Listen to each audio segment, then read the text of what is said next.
Good morning, everybody. Please take your seat. We are almost to start.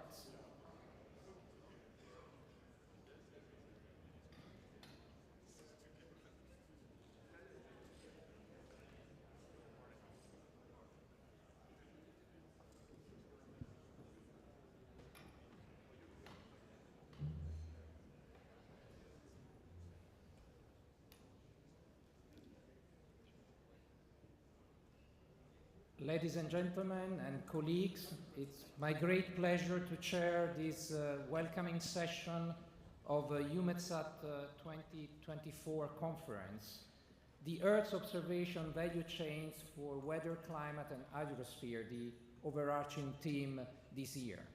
First of all, I would like to thank the Deutsche Wetterdienst for his partnership and support that bring us today here in Würzburg.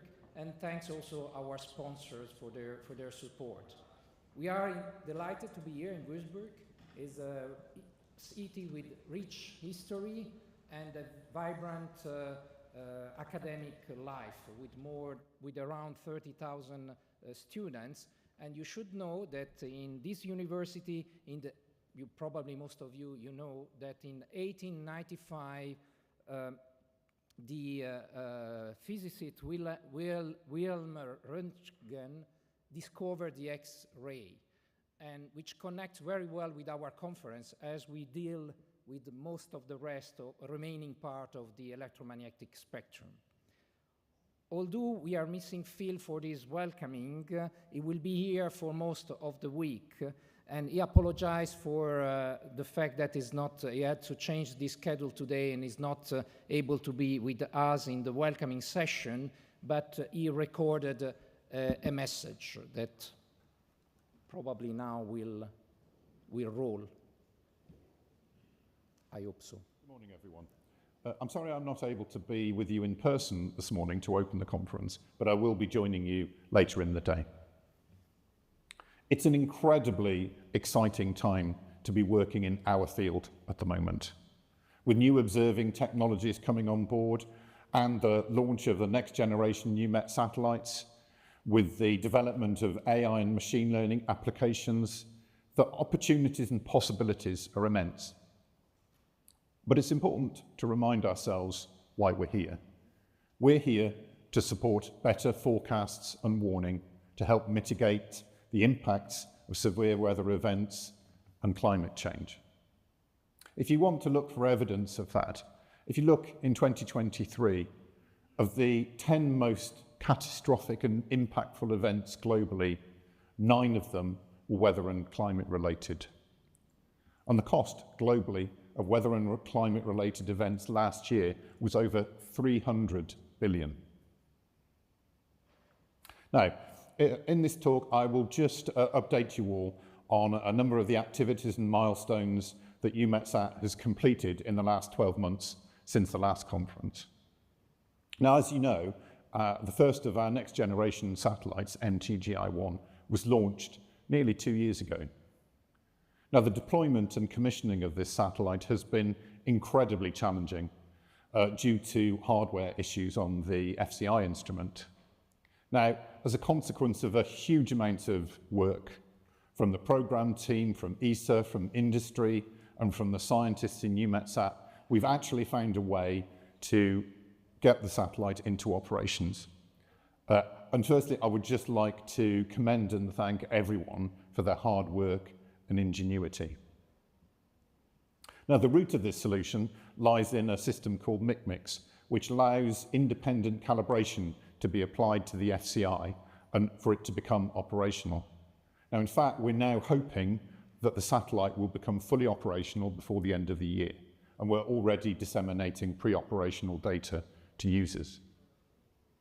In fact, we're going through the final stages of validating the products from the Lightning Imager, and we're hoping that that will go operational in a few weeks. Now, there will be a talk on the FCI tomorrow, and you'll hear more about it then. But of course, the launch and commissioning of MTGI-1 is just the first of our next generation satellites. There are MTGS-1 to be launched and the EPS second generation satellites. And Christian will give you more information about that later in the conference. But all these activities are central to our mission to provide better, higher quality, more relevant and more frequent data to users. Linked to the provision of this new data from our next generation satellites, another aspect of our mission is to ensure that this data is as available as possible to users through channels that are the most flexible and versatile and provide the most relevance. Now, we've undertaken a number of developments in this area. Firstly, EUMETCAST terrestrial is now able to work on any cloud system. EUMETCAST Europe, the dissemination of that data has moved to a new satellite with much better performance. EUMDAC, the data access client, has gone through a number of iterations that have improved the service overall. And earlier this year, we launched the new user portal, which is the start of a path towards integrating more functionality. And the feedback we've had from all of these things has been very positive, that they're easing the access to our data. Now, I'm sure you've heard me talk before, or you've seen presentations about the European Weather Cloud. This is a collaborative project with ECMWF and member states in Europe to provide a cloud-based platform for accessing data and developing new products and services. This is proceeding really well. The uptake and engagement from users has been really positive. We've issued 3 R&D calls and have currently placed 15 and 1 has completed. And through the European Weather Cloud, we've also developed links with the wider research and development community. So really successful, really exciting development.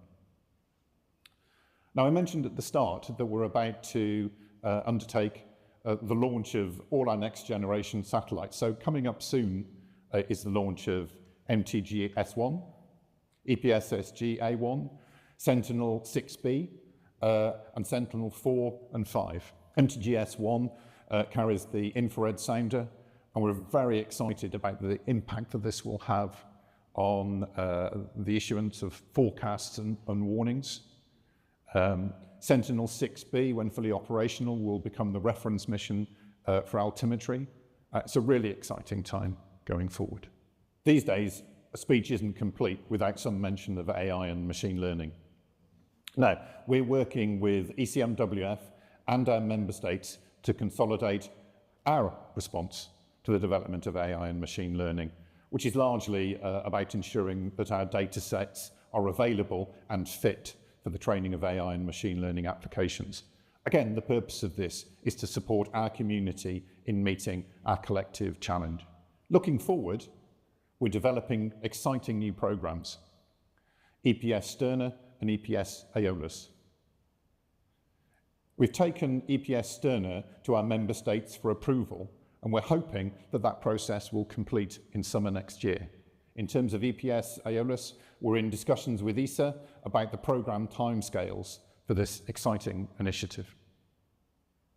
Now, these programs have huge benefit. We've carried out socioeconomic benefit studies, and between them, they have a return on investment of 33 to 1, which is really, really significant. These programs, as well as supporting the wider community and having the impacts that I've talked about, would also offer an opportunity to consolidate our relationship and our partnership with the wider international community. In addition to that, we'll continue to look at the opportunities presented by the ability to buy commercial data from private sector providers and to further expand our very important partnerships internationally for the exchange of data. And many of our partners, I'm sure, are in the room today, so welcome. Now, the theme for this conference, Earth Observation Value Chains for Weather, Climate and Hydrosphere, really encapsulates the central role we all play in supporting our community. So, I wish you all a really successful conference. I'm sure there will be many fascinating presentations and, as always, a huge amount of engagement from you, which is what makes this conference so special. But before I finish, I in particular would like to thank the organisers for this event and of course Deutsche Wetterdienst, our co-hosts. Thank you very much, and I hope to speak to you soon.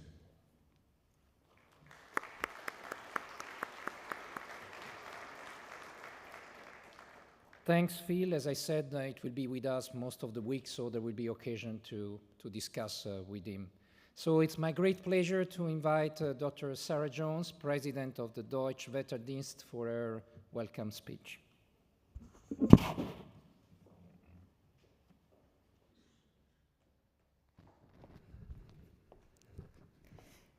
So good morning, everybody.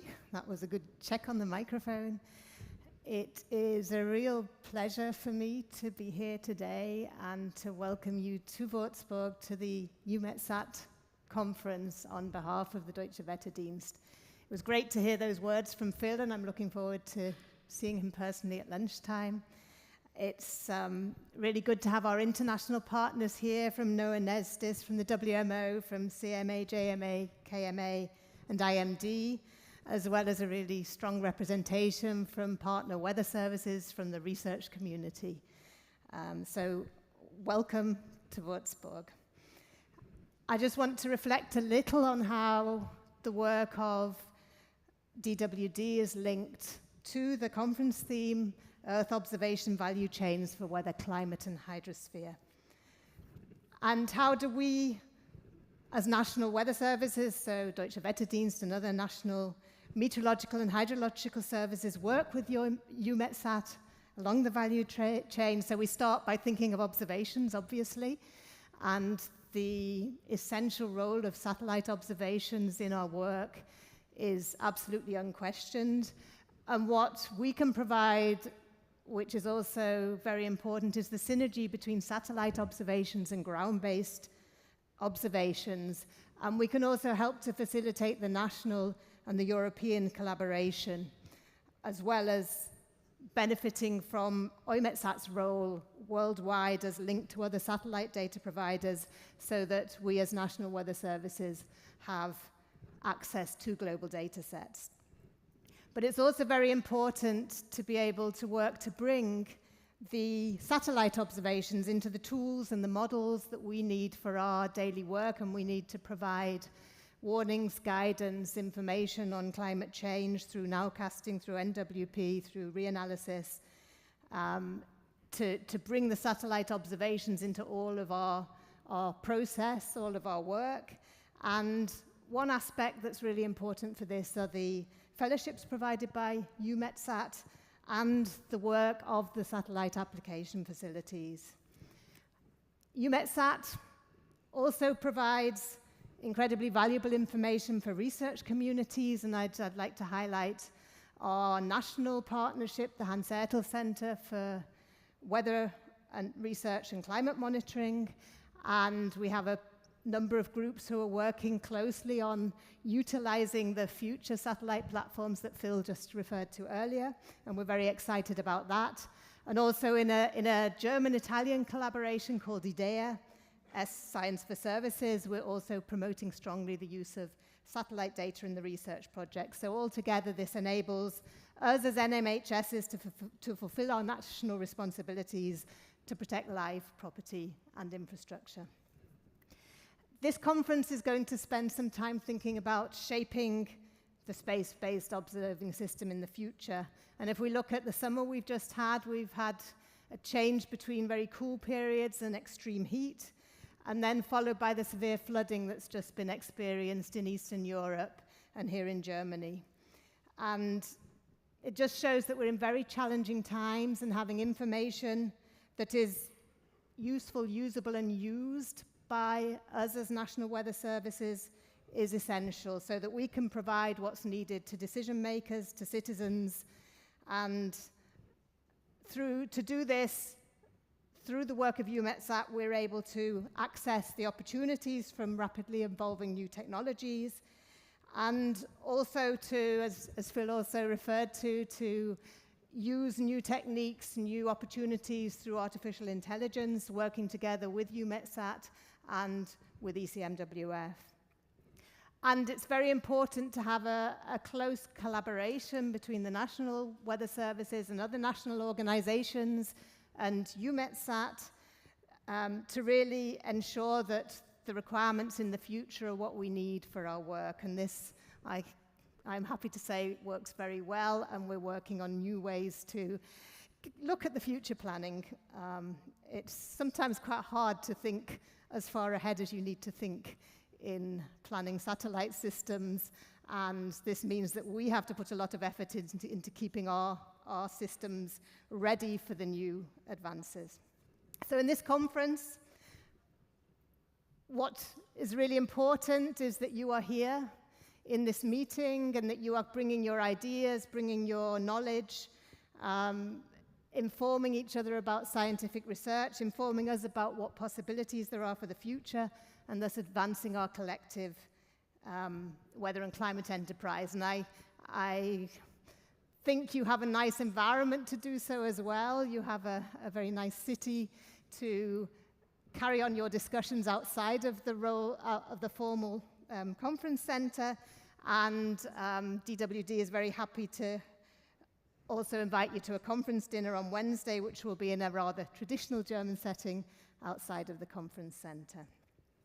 So I would like to thank the people who have made this event possible, the EUMETSAT conference team, in particular Ms. Gabi Kehrmann, the colleagues from CWONI, the Congress Center here in Würzburg, and all the staff at DWD from our international office, from our press and publicity team, and many other people working behind the scenes who have made the conference possible. So I wish you a really fruitful conference, many new contacts, reinvigorating old contacts that you've not been able to keep up to date because this conference had to be postponed as a meeting in person due to COVID. And looking forward to the recommendations that come out of this conference. Thank you very much.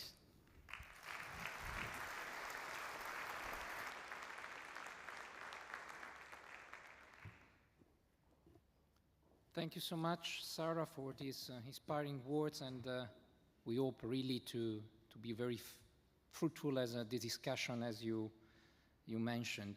So now it's time for a welcome from Stefan Schnör, State Secretary at the Germany Federal Ministry for Digital and Transport. I think is a recorded message.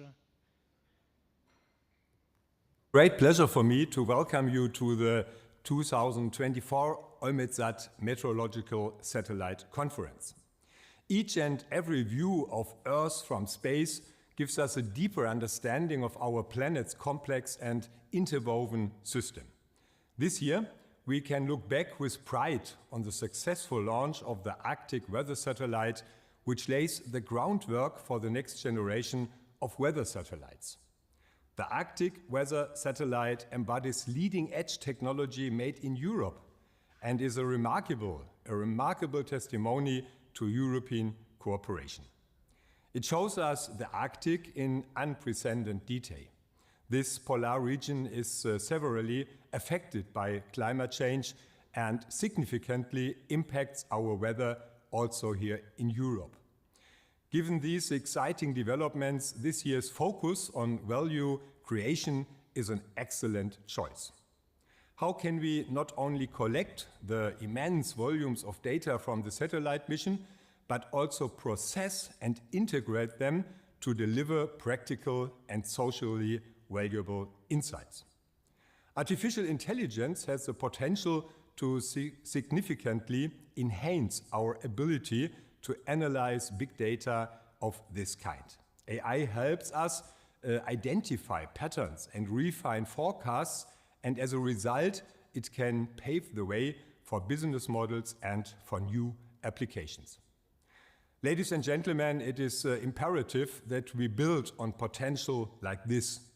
That is why the federal government is currently developing a strategy to leverage the data, services and products generated by the EU's Copernicus and Galileo programs and the EUMETSAT meteorological programs.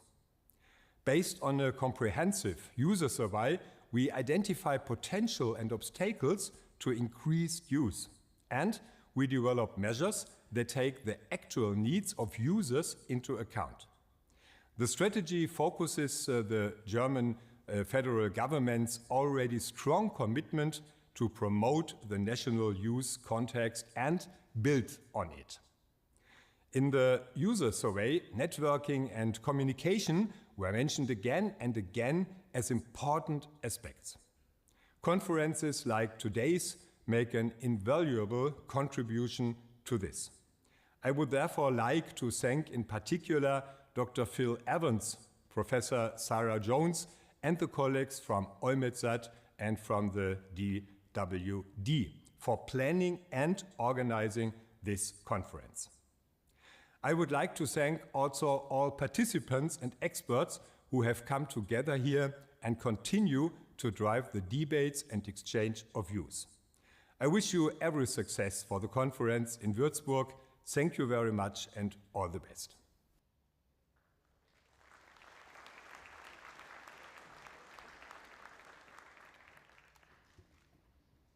And now I would like to invite Christian Bank, Director of Program Preparation and Development at EUMETSAT, who will give us an overview of the status of EUMETSAT satellite programs.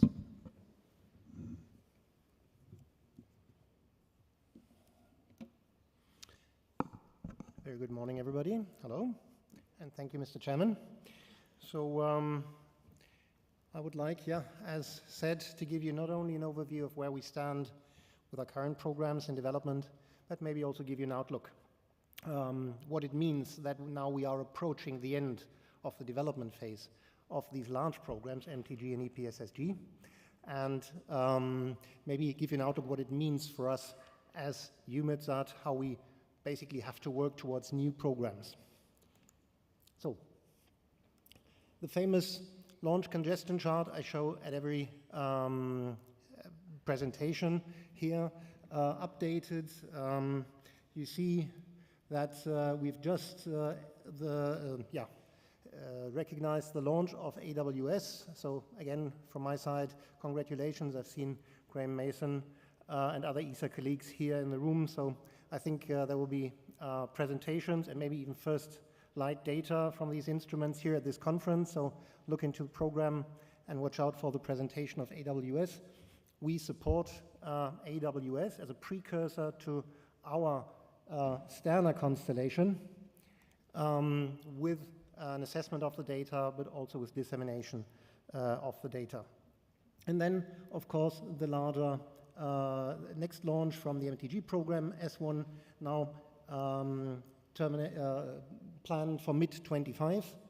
The METOP SG-A1, also in the second half of next year. And last but not least, the second satellite of the altimetry mission, Sentinel-6, or JSON-CS as it was formerly known, which is not our launch, but of course, being the operator of the mission, we are very much involved in preparing the ground segment for it. So that makes 3 launches in half a year. And then we'll continue with, of course, the support, the extension of the Sentinel-3 constellation launch managed by ESA again, but we are supporting the operation and the production of certain products of that mission. And then we have our missions B1, so METOP SG B1 and I2 in 2026. So that makes, again, 3 new satellites in our system in the next year. And last but not least, to mention another Sentinel mission, which is under development by ESA.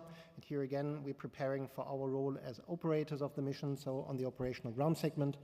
At the moment, it's not yet clear when the satellites can be launched. This depends much more on the launcher, actually, than on the satellite. At the moment, we're looking at the manifest that speaks of the beginning of 27, but this is still under evaluation and maybe optimization.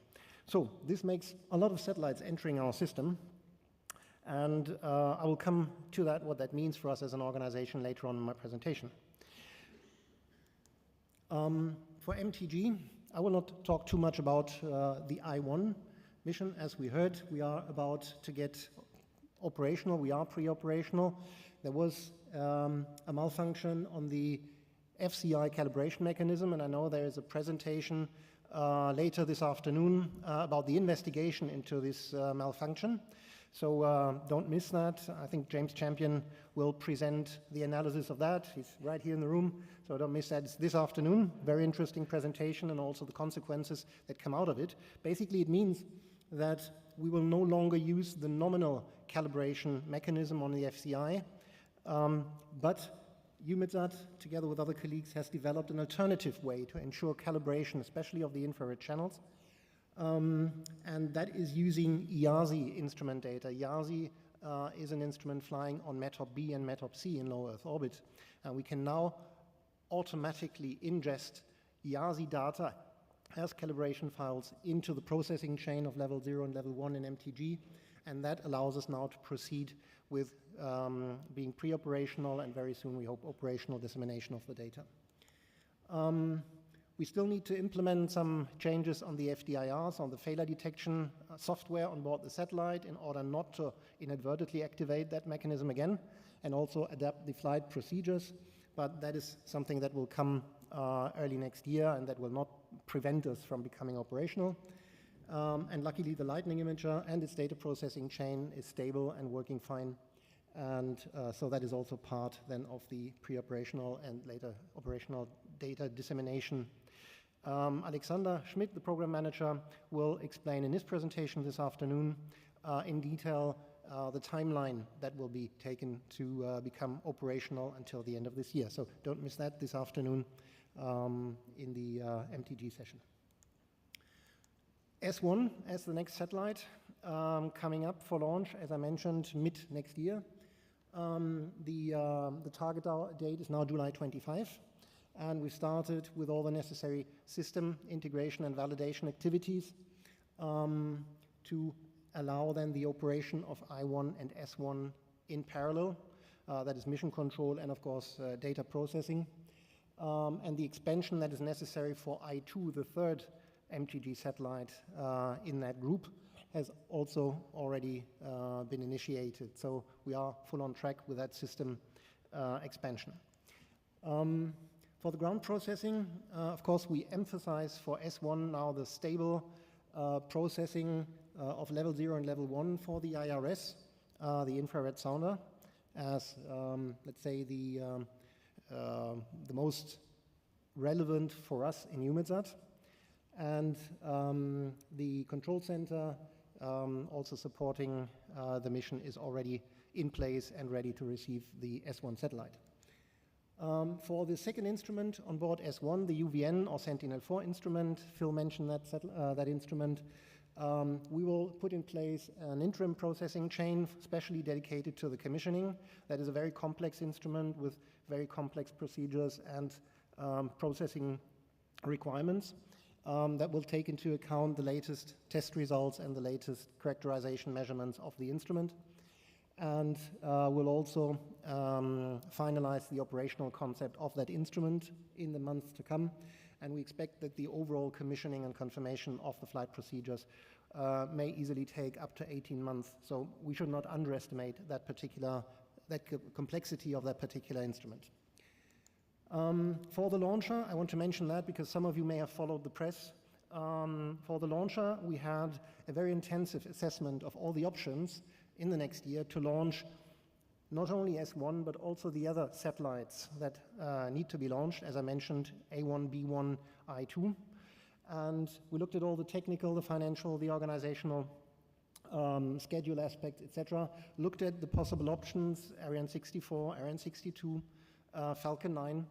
And we also looked at the interdependencies. If some of you has a photographic memory and was here last year, you remember maybe a chart that I've shown there with the various interactive relations between these launches, the instrument availability, launcher availability, potential delays on launcher side, etc.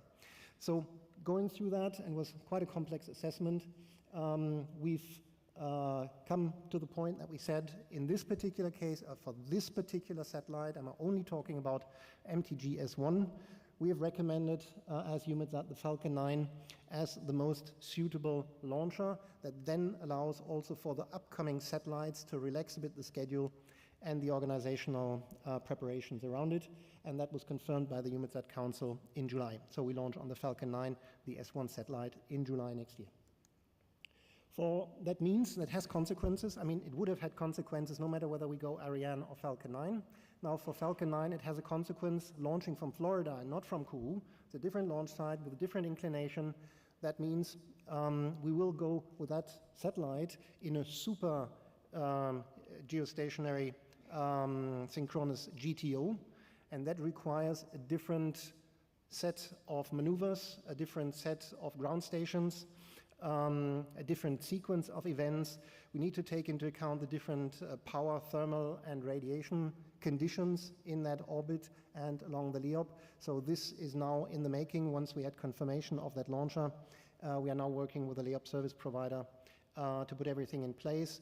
And so this will take us to the launch in July. And I'm very confident that, that we will achieve that date with that launch service provider. So this is it now. This is real. I don't expect too much delay on this. And the satellite is in a very good status, and so no problem from that side either. For the METOP SGA-1, as I mentioned, that launch is also scheduled for next year. Here we have to simply say, yeah, the complete A1 satellite. We are very, very happy that we've received the METIMAGE PFM that was delivered in August to the satellite AIT, and also the RZNG, the second instrument that we, EUMETSAT, procure through our partner agency, in this case DLR and CNES, and deliver to ESA for integration on the satellite. Also here the FM2 was delivered. We had decided to exchange that against the PFM due to some issues on the detector chain, but it's here, it's integrated, and so we have a complete satellite to launch, and that is always a very, very good thing to say. Once you've reached that stage, basically the rest is clockwork. For METOP SG-B1, also here the activities proceed very well, with most of the payloads being integrated. There's one thing that I should mention here, and you will hear about this in the instrument presentation. I've seen that there's Marc Loiselet and of course also our program manager, Fran Martinez, with special presentations on the instruments today and also tomorrow. So on each of the instruments, don't miss that. Very, very interesting presentations on all the instruments. Here for the MWI, we had a discussion, or rather the scientists had a discussion about particularly the quality of the 166 gigahertz channel, and there was a fear that one of the preamplifiers of that channel would be too unstable and would cause striping in the product. And in order not to run any risk, it was decided basically to exchange here also the PFM with the FM2, which has a great performance in all of the channels, so that the first instrument or the first mission here with B1 will have an absolute perfect performance of all the instruments.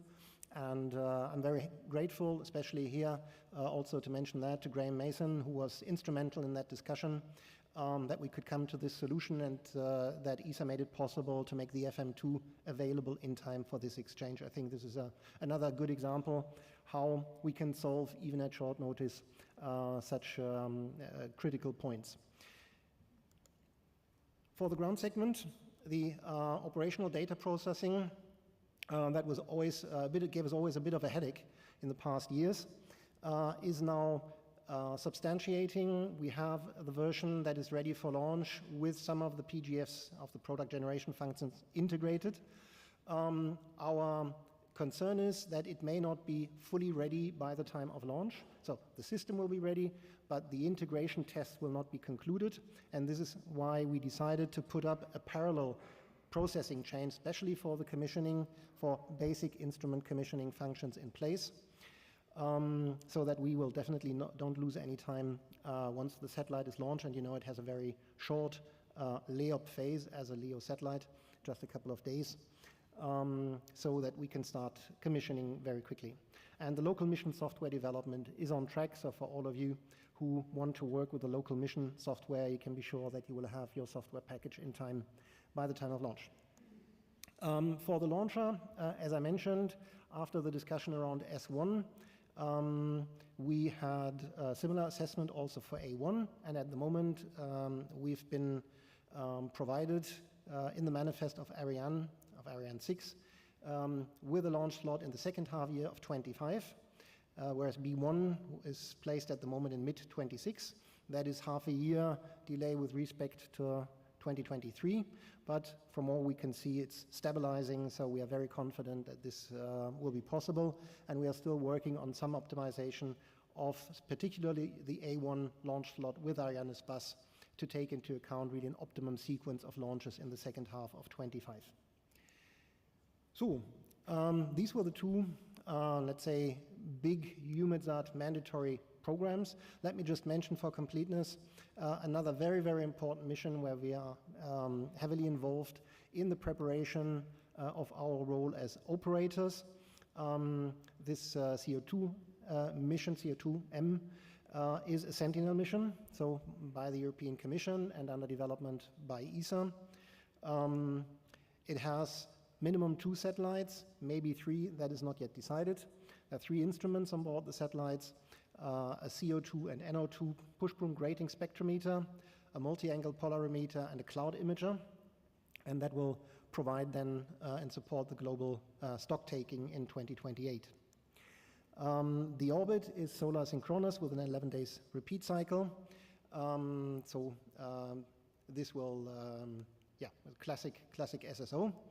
And at the moment, the satellite and the instruments are preparing for their CDR, whereas on the ground segment, where we are working on our operational part of the ground segment, we have first versions of the mission control system and the data processing chain in our integration so that we can work with test data, as you can see here on the right-hand image. So very confident that by the time of launch, end of 26 or beginning of 27, everything will be in place to start immediately the commissioning, and then as quickly as possible the stock taking.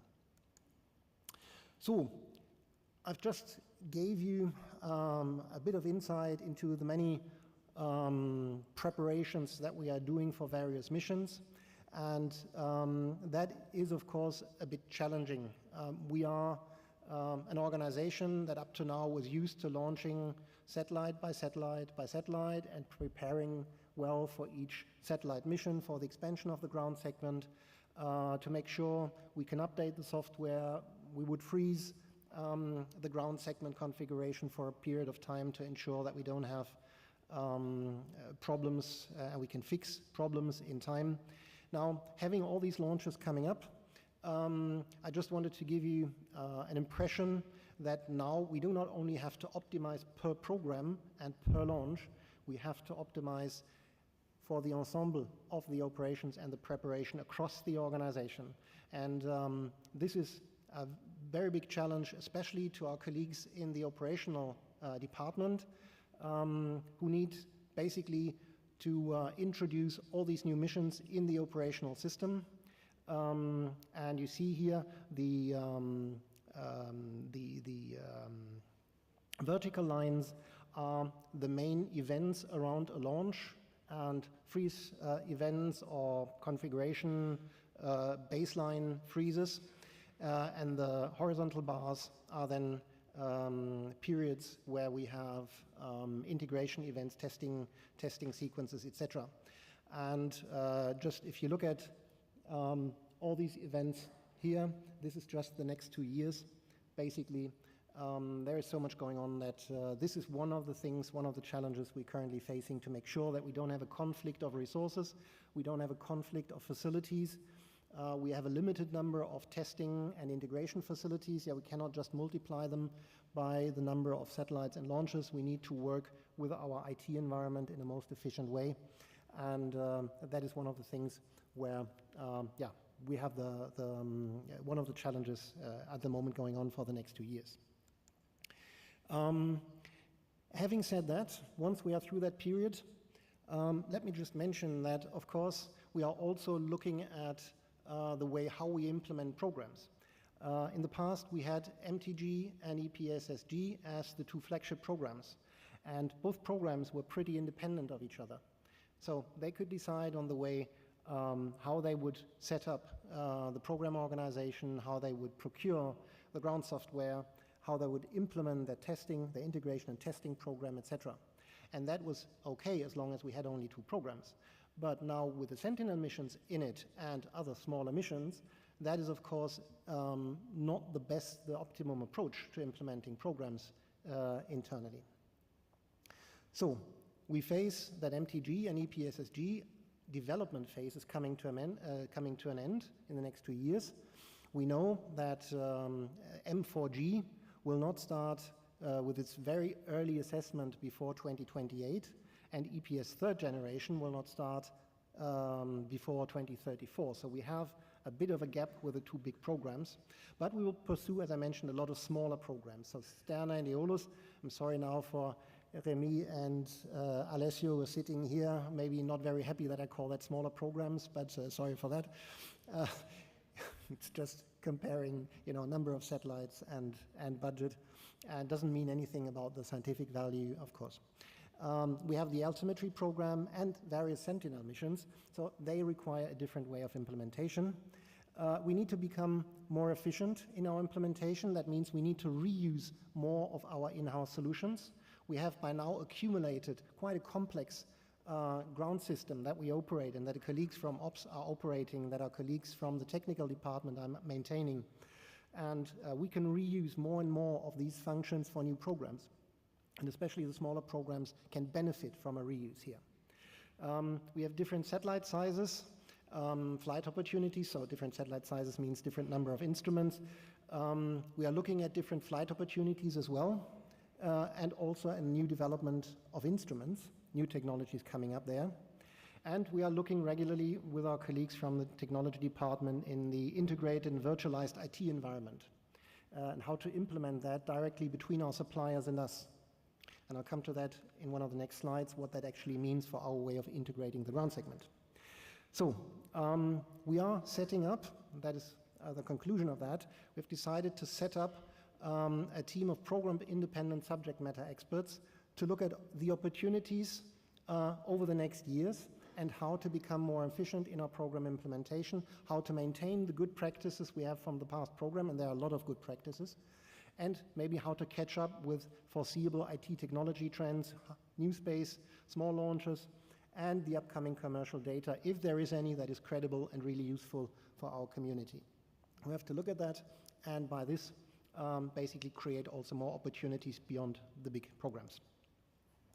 So, as one of the examples, I mentioned EPS Sterna, the first constellation with a microwave sounder, and again, this will only be a very short glimpse. The program manager for that, Alessio Canestri, is here in the room, and he will have his presentation on Wednesday, so don't miss that.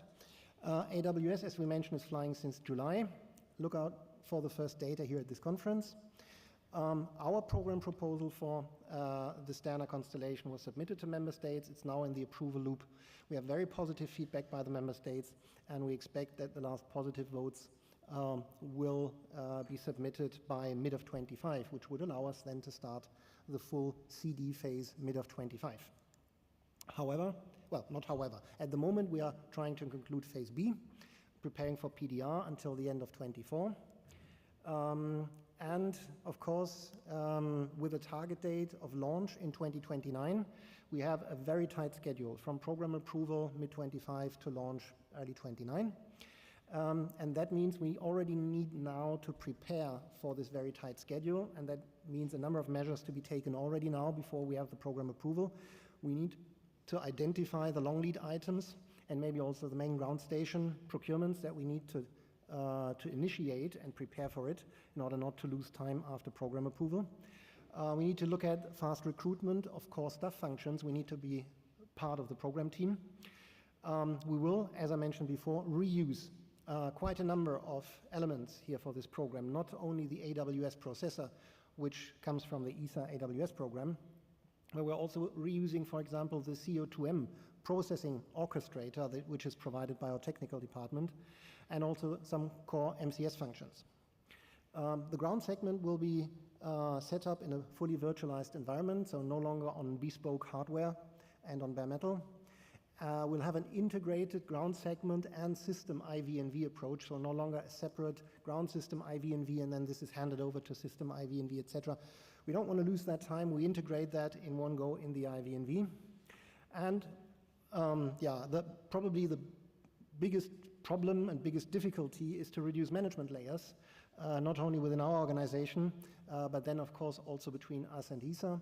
And I'm very happy again here that with ESA we could define cooperation agreement that reflects this particular nature of the Sterna program and the agility that we need to put in place for this program. One particular example, let me give you one example that will have an impact on the entire organization, and again, trying to become more efficient, more agile, and that is the big buzzword DevOps, but also system IVNV. Again, in MTG and EPSSG ground system, we had large facilities which were devoted to the program that were basically unique, bespoke processing platforms and hardware environments for mission control and processing. They were pre-integrated at industry, so outside of EUMETSAT, and then installed by the industrial supplier and delivered to us, and then we took the machines and the software and installed them in-house. And that took a lot of floor space, it took a lot of effort to make it work in our environment. What we'll see with EPS Sterna is that the software deployment and the updates and the patching will be done hopefully in a EUMETSAT-owned virtual computing environment. So we will have a pipeline from the supplier directly into the EUMETSAT virtualized IT platform to deliver and to update and to bug fix our software, and that will be for mission control and the PDP. And I would say PDP is the more important thing here at this point in time because we really want to test that. This will allow us then to integrate and deploy and validate all the software on our internal platform. That will reduce significantly over time, not only with that mission, but also over a longer period. It will reduce the power and floor space consumption and the installation effort we have on our site. We will be much more flexible to size along the way the IVNV, VAL, and OP environments that we need through the various stages. We will avoid obsolescence in our IT environment, and we'll be able to take full ownership of our maintenance, end of maintenance already during system IVNV, because we are working in our own environment, basically with the system IVNV people. Of course, we don't do that basically for the first time on Sterna. We have selected a pilot case where we're going to try some of the tools and some of the processes, and the pilot process will be the MTG S1 UVN processing chain, and that will happen in 25-26, so that we have kind of a precursor testing some of the tools and the processes we want to put in place. So that should be it for EPS Sterna. Let me just briefly mention then EPS Aeolus, which is supposed to be the operational Doppler wind lidar mission based on the ESA demonstrator or proof of concept Aeolus. Here we have, unfortunately, a delay of the program start compared to our plannings of last year, which is mainly due to significant price increases and schedule extensions announced by industry. ESA is currently in negotiations with the satellite and instrument primes. Of course, they have the direct link with the space segment industry, and we are waiting here for the latest information on that and hope to be able that next year here at this conference, or maybe even a bit earlier, we can then announce a new schedule. We will then, both in ESA and in EUMETSAT member states, reassess the affordability, the need, and the socioeconomic benefit of the mission. The socioeconomic benefit is very high. We know that from our internal studies. So some degree of cost increase can be accommodated, but of course it's always a question of affordability for many, many member states. We know that economic situation in many of our member states is not so easy that they can easily accommodate a lot of cost increases. So we have to be very, very careful what can be accommodated here in this program. And for our side, for EUMETSAT, we expect at the moment an approval of this program not earlier than 2028. That is connected to the ESA Ministerial Conference, also in 2028. In the meantime, our team, and Remy Chalex is also here in the room, and he will have his presentation on Thursday, so definitely don't miss that. There is a a full presentation on the activities going on in EPS Aeolus on Thursday. So our team continues in the meantime to conclude Phase B, and by the end of 25. And then we will have a phase of a somewhat reduced team in 26 and 27, and we will monitor and support ESA's instrument technology pre-development and risk reduction activities. Last but not least, and this slide concludes then my presentation, this is the ocean altimetry missions. You know, of course, that EUMETSAT is very active in the ocean altimetry, operating originally JSON-2 and JSON-3. Then under the Sentinel program, JSON-CS Sentinel-6 was developed, the first satellite launched in 2020.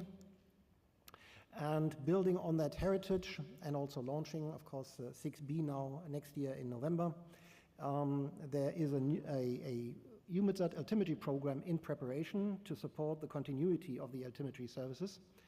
And there will be two types of mission, one from the low inclination reference orbit, so similar to Sentinel-6, and one from the high inclination polar orbit, which is similar to Sentinel-3.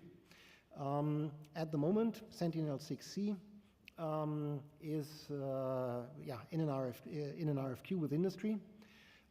It is not fully recurrent because the production line has been closed for Sentinel-6A and 6B a while ago, so it cannot be just reproduced from the blueprint. We need to take that into account, that there will be some new equipment and also updates of the instruments. But of course we expect industry to respond in a reasonable way to make this mission and this satellite affordable, and the launch is foreseen for not earlier than 2030. For the new generation Sentinel-3, topography in particular, this should include a wide swath altimeter, and the Sentinel-6 new generation is then postponed until the mid-30s. That gives us time to gather more experience with this type of instruments. So this is quite a complex program, even if it is financially not that large, but it's quite a complex program. EUMETSAT has different role in the different missions. We have quite complex international partnerships to arrange. And we need to mention here absolutely that this is not only a EUMETSAT program, but there are co-funding arrangements with Copernicus. We have a contribution from EUMETSAT to the satellite development, to the space segment. For the rest, it will be a Sentinel mission, but the operational cost will be fully funded by Copernicus. And if you want to know more about this particular mission, don't forget there's a dedicated presentation.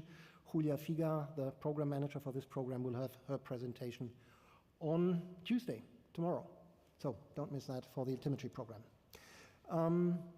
From our side, and that brings me to an end, the presentation of the altimetry program proposal to member states is now planned for 2026, and that will give us the time to conclude all the necessary arrangement with the international partners.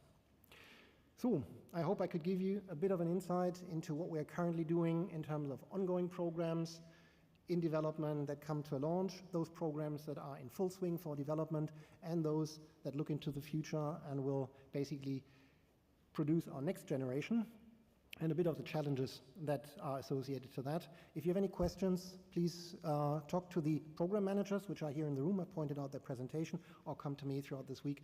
Thanks for your interest, thanks for being here, and looking forward to meeting you throughout the week. Thank you.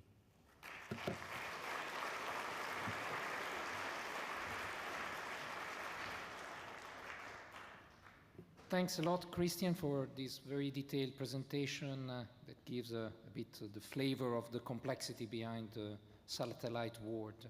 Now it's my pleasure to invite Pam Sullivan, Director of NOAA-NESDI's Office of Geostationary Earth Orbit Observations, and she will present an overview of the NOAA satellite mission and the collaborative partnership.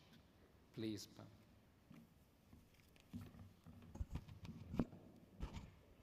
All right, good morning. I'm very pleased to be here on behalf of Dr. Stephen Volz, who was unable to join us, but I did want to share some of Dr. Volz's sentiments, starting with that the partnership that we have with EUMETSAT is really an outstanding example of the value that can be gained by working together to maximize our Earth observation assets. And so we'll be focusing on the NOAA programs here today, but Dr. Volz again wanted to emphasize this is not a job that we can do alone. We all need to work together to make these observations and realize the benefits of them. So a couple themes run through this presentation. One is that, as you saw from EUMETSAT, NOAA is also looking very much to its future and looking to new methods to do its mission. This includes looking at new technologies, new business models, exploring new partnerships, public and private. And the reason we're doing that is so that we can be more agile to respond to changing needs, opportunities, and risks, including the risk of climate change. So this chart shows the range of missions that NOAA is involved with. It includes both our own missions as well as those with partners. And of course, we think of our missions in three different portfolios. There's the low Earth orbit observations, the geostationary observations, and also the space weather observations. So starting with LEO, as a geo person, I always feel jealous of the number of missions that LEO is involved with. They always have a large family of folks that they're dealing with. In this chart, starting on the left, are the older satellites, but are still very much in operation, and we're still collecting data from. In the middle of the charts, with the blue labels, those are the current satellites that are in their prime observations right now.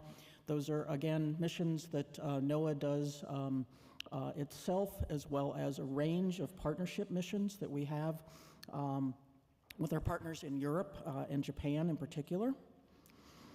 In green, towards the right, are the missions in development.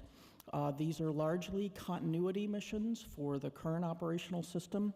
And then on the far right of this diagram, you'll see the new missions that are in formulation.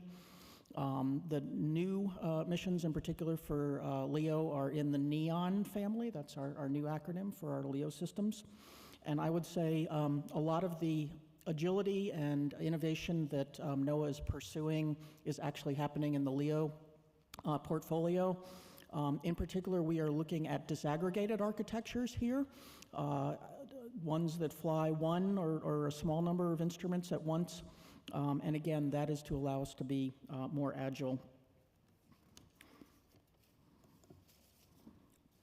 So just in terms of the highlights of what's going on with our LEO program right now, the JPSS satellite number 2, which was launched in 22, became operational in 23. We are still working on the JPSS 3 and 4 satellites. We have switched the order, actually, of those satellites to enable the Libera, sorry guys, instrument that we're flying for NASA to be integrated in time and be ready to launch as planned. Our POSE satellites, our older LEO satellites, we've actually turned over the operation of those satellites to a commercial company. This is an example of new business models that we're trying to be less expensive and, again, more agile in how we respond. So some good work there. And then our next LEO launch is the Quick Sounder. This is going to be the launch of a microwave sounder on a dedicated bus. We are working towards that in 2026.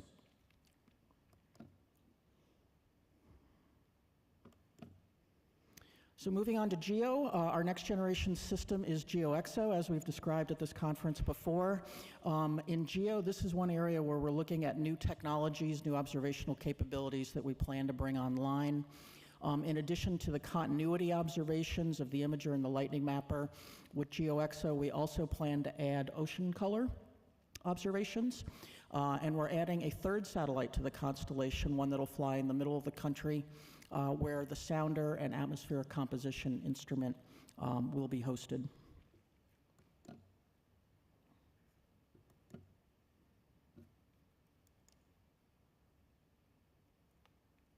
Did I break it? No. All right, so in recent developments in the GEO, we launched our GOES-U satellite just this past June. Several of our international partners were there to join us. We were glad to be able to host them.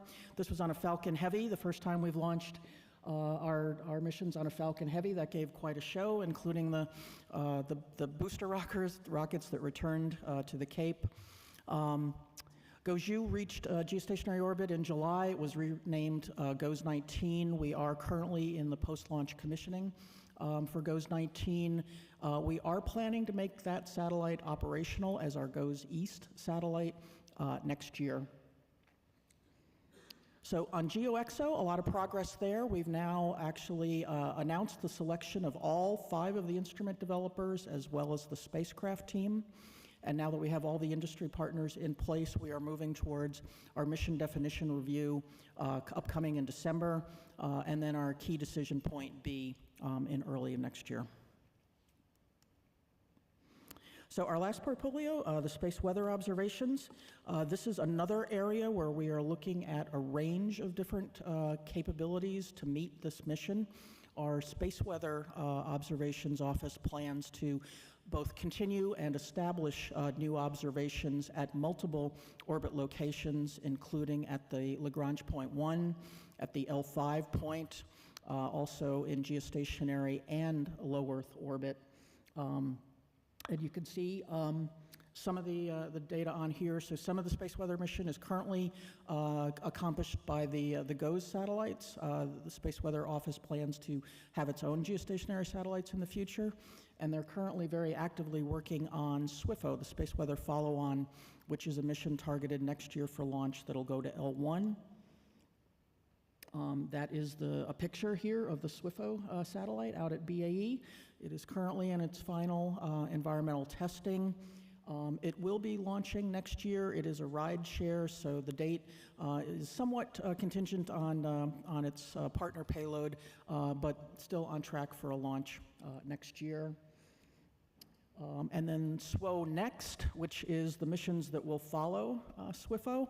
That actually went through the milestone 2 and 3 decision point this year, and that is our milestone that is the approval gate. So they are now approved to go implement missions that will follow SWIFO in its L1 location.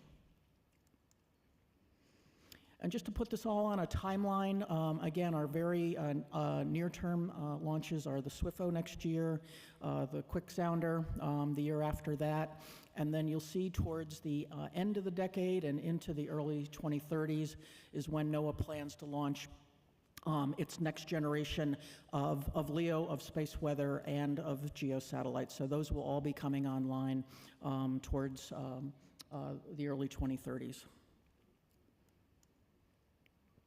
So another theme of this talk is that we are also working on our ground system to be able to not only support the missions that we're developing, but also to more easily integrate data from our partners and from commercial sources as well, and moving towards a more agile ground system as we are moving towards a more agile space system. So we've shown this graphic before. This is our NESDIS Common Cloud framework. On the left of the diagram, you can see it intends to ingest data from multiple different sources, from NOAA space missions, from NOAA in situ observation systems, partners, commercial, and then it will perform the major services of securely ingesting that data, producing data products, and distributing that out to our user community. There'll also be an archive service that's included. And this will all be in the cloud, which will enable not only easier access for our user community, but it will also put data sets in place to enable AI and ML kind of applications for our data. And just in terms of the timeline for our ground system, a lot of work going on right now. They've actually recently announced plans to manage the cloud development as more of a program. So they are putting in that structure to have better controls of that work going forward. Some other major elements coming up, the GOES-R product systems, or product generation system is moving into the cloud next year. So After that's complete, all of the GOES data will be available in the cloud. And in general, the goal for our ground system is to have that ready towards the end of this decade in order to be ready for the next generation satellite systems that we're launching. So the final theme that Dr. Volz wanted to share is, again, that one of partnership, how it's important for us all to work together, how it's really a global effort to be able to deliver these observations in the range of spectrum that we do. And we're really looking forward to hearing where all of our partners are in their developments so that we're ready to work with them as we go forward. So this is just a brief summary of highlights, really, of partnership activities we have coming up in the next year. They include continued partnerships with our colleagues in Europe and Japan, also Brazil and South Africa, as well as commercial providers. And just a few words on our commercial data acquisitions. We've been doing this going on 8 years now with the radio occultation data. We have done some studies where we can show an actual forecast benefit from the data that we have bought from the RO providers. More recently, we've started acquisitions in our space weather area, looking at total electron count and scintillation. And then we are, as our commercial capabilities get broader, we're starting to look at the value of these particular observations as well, including ocean surface winds, microwave sounding, and the hyperspectral microwave. So these are new capabilities that we plan to acquire and evaluate how well they meet our needs.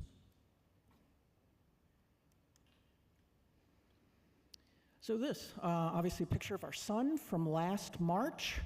There was a coronal mass ejection as depicted here. It made the news. There were geomagnetic storms as well as other effects, including the aurora on Earth. So this was definitely in the news. One reason that I wanted to show this particular movie is because it highlights some of the themes that Dr. Volz again wanted to show. Not only the diversity of observing systems, but also the power of our partnerships. So this particular movie is from the GOES satellites, showing the picture of the sun. The next images that you see are from the SOHO mission, which is a NASA ESA mission. It's got the coronagraph that blocks out the solar disk there in order to see the fainter coronal mass ejection. This particular CME did head to Earth, which caused those geometric storms, as I mentioned, which our LEO satellites could see here. You see the aurora depicted on the south part of the globe here. And again, again, this is the value of the partnerships that we have right now. We're in solar max, so we can expect events like this to be more frequent. And as they are, NOAA and its partners will continue to help detect them in order to protect our planet. Thank you very much.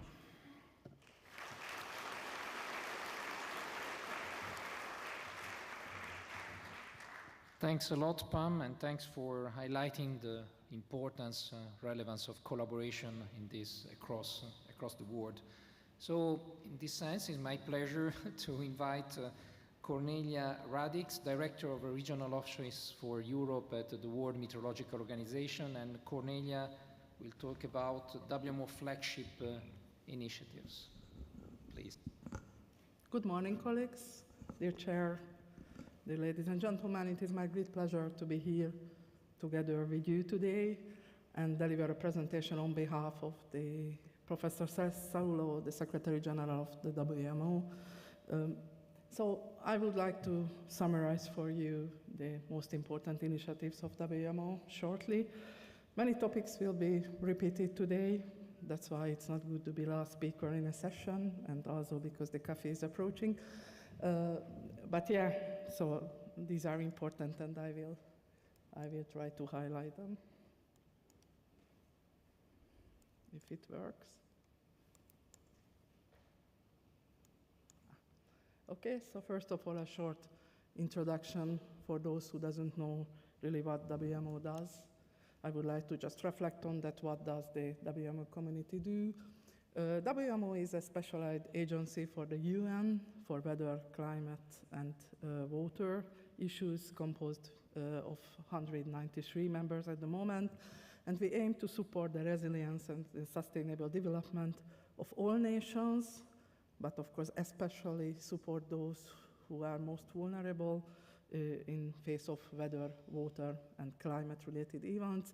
We work through the value chain, as you can see, from observation until the decision support, and each and every step is supported by research and development, standards, capacity development, education and training, and of course we always measure and evaluate our activities, but the whole purpose behind is to support the sustainable development goals.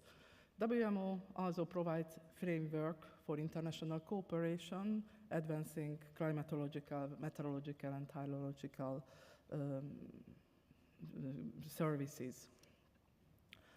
One of the most important documents of the WMO every year is the State of the Climate Report, and climate change was mentioned many times today, so let's see the most important facts from the 2023 report. I think you all know that 2023 was the warmest year on record at 1.45 degrees above the pre-industrial average, and the main greenhouse gases reached record height. You can see on the diagrams there that also carbon dioxide or methane or nitrous oxide reached its height last year. As a consequence, of course, the ocean reacted. The ocean's heat was unprecedented, and the global mean sea level reached its record height, and also the cryosphere had serious impacts. Absolute record low of the Antarctic sea ice extent, and the glaciers suffered the largest loss during that winter. And one of the most important consequences in WMO life is the extreme weather conditions, which are getting more and more severe and more frequent, and lead to severe socio-economic impacts.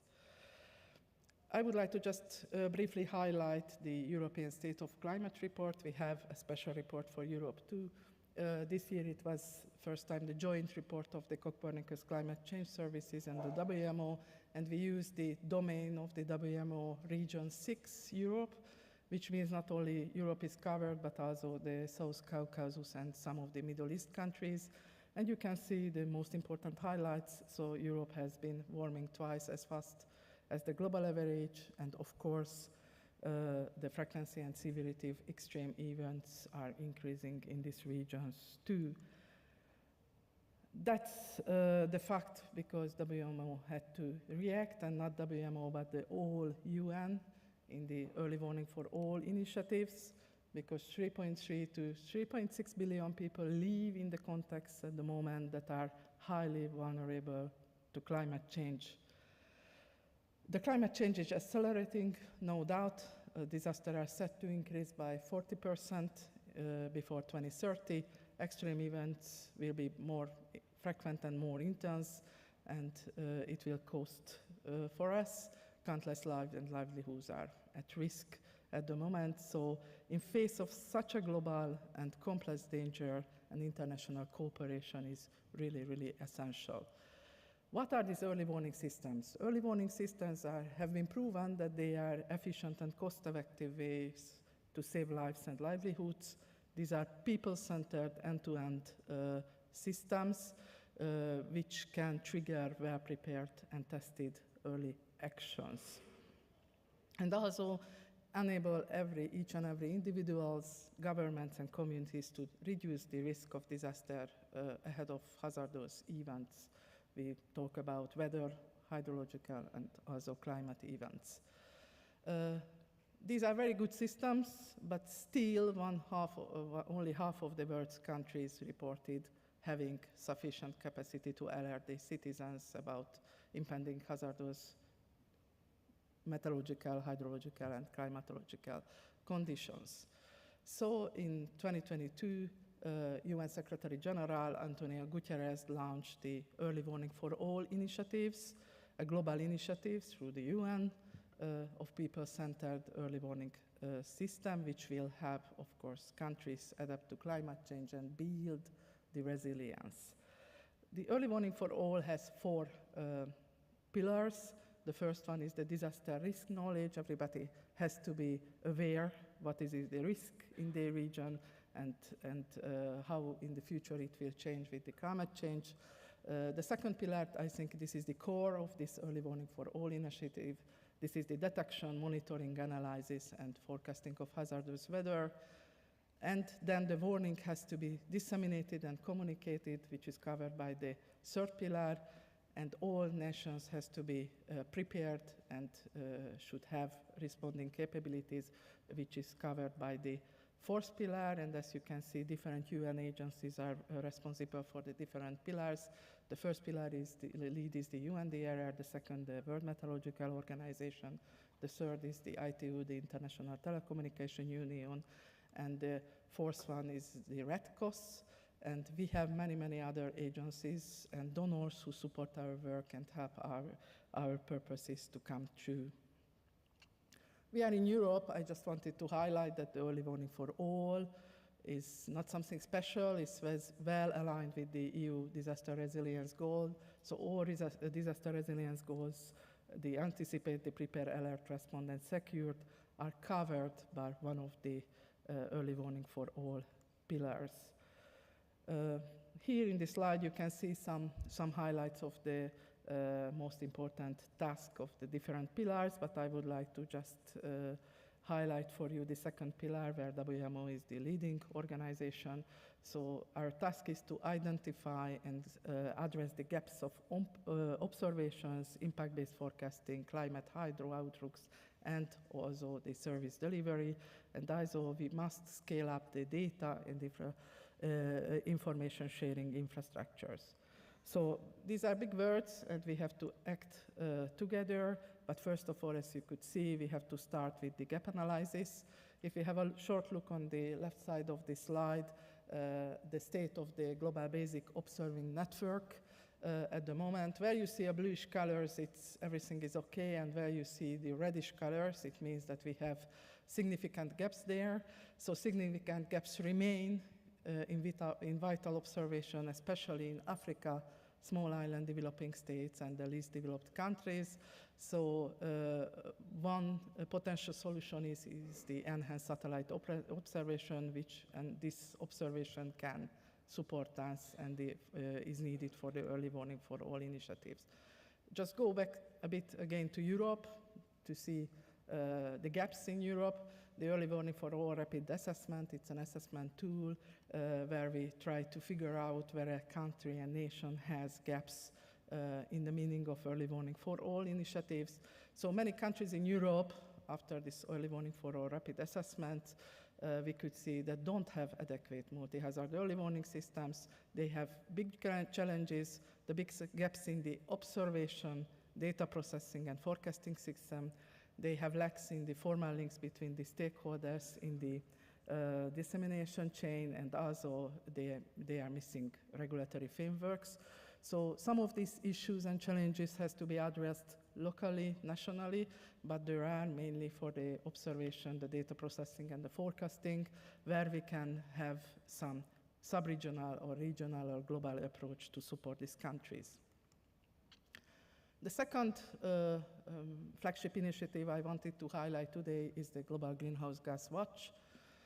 This new initiative aims to support WMO members in mitigation, climate change mitigation actions, and undertake the implementation and implement the Paris Agreement. So this initiative tries to support every action which fills critical information gaps and provides the integrated operational frameworks that brings under one roof all space-based and ground-based, surface-based observation systems. We have two ways to monitor the greenhouse gas concentration changes at the moment. There is the bottom-up process, where we adapt the individual sources and sinks of carbon and calculate the overall contribution.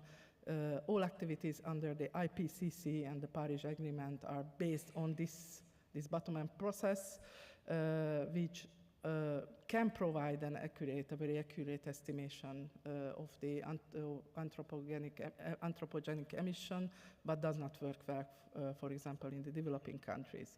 And we have the top-down process to use the atmospheric observation and atmospheric modeling to see overall contributions. The estimation of net fluxes we will receive here rather than the estimation of the emissions, but this process can be made available in near real time. So this top-down technology is mature and used by the Paris parties individually, but not yet context of Paris Agreement. So the basic concept is summarized on this slide.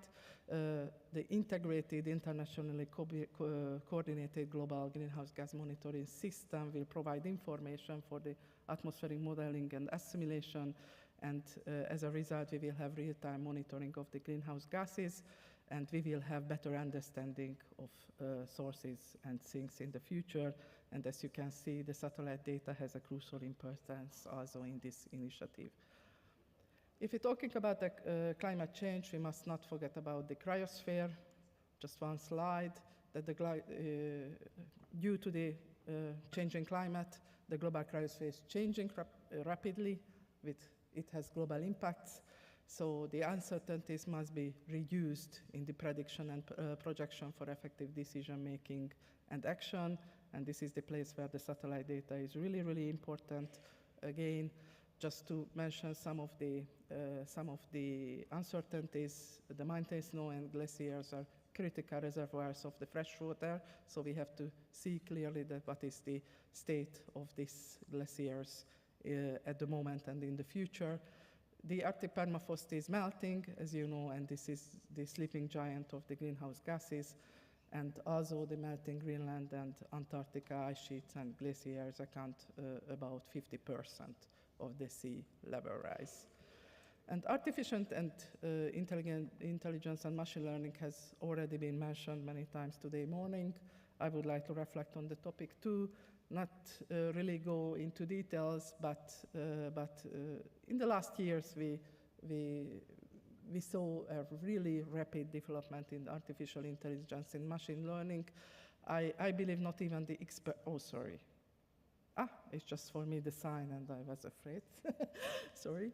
So not even the experts expected the speed of the developments and the significant skills of these new tools. So we know that at the moment, just now, we have reliable short-term, medium-range weather forecasts, but of course, we won't stop there. We will extend to other areas, the machine learning and the artificial intelligence applications. The considerable potential, of course, is the Earth observation, but I would like to highlight here that these developments will all impact the role and the actions of the national meteorological and hydrological services. So we have to keep an eye on these processes too. And in my presentation, you could see that all the most important flagship initiatives of WMO requests and really need the support of the satellite data. So I would like to thank you by the end of my presentation for all your commitments, all your contribution, and I wish you a successful and fruitful event for this week. Thank you very much for your attention.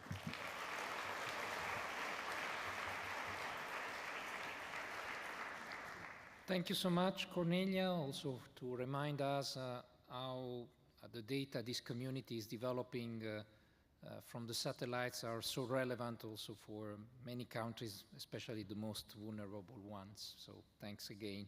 So I think now we are reaching the first end of this first opening session. So we will reconvene at 5 minutes to 11 and enjoy the coffee break and make it fruitful with discussion. Thanks.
please take your seat. We are reconvening for the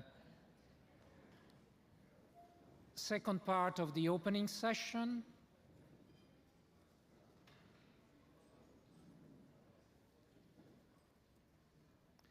So it's a great pleasure to invite Dongyang Mao, Deputy Director General of the National Satellite Meteorological Center of the Chinese Meteorological Administration, and she will present the recent progress and achievements of Fengyang Meteorological Satellite Program. Thanks. Okay. Thanks for Chairman. So it's my great pleasure to be here to give you some introduction of Fengyang Meteorological Satellites, especially the recent progress since last EUMETSAT conference in Sweden. So here we can see this is our Fengyang satellite family chart.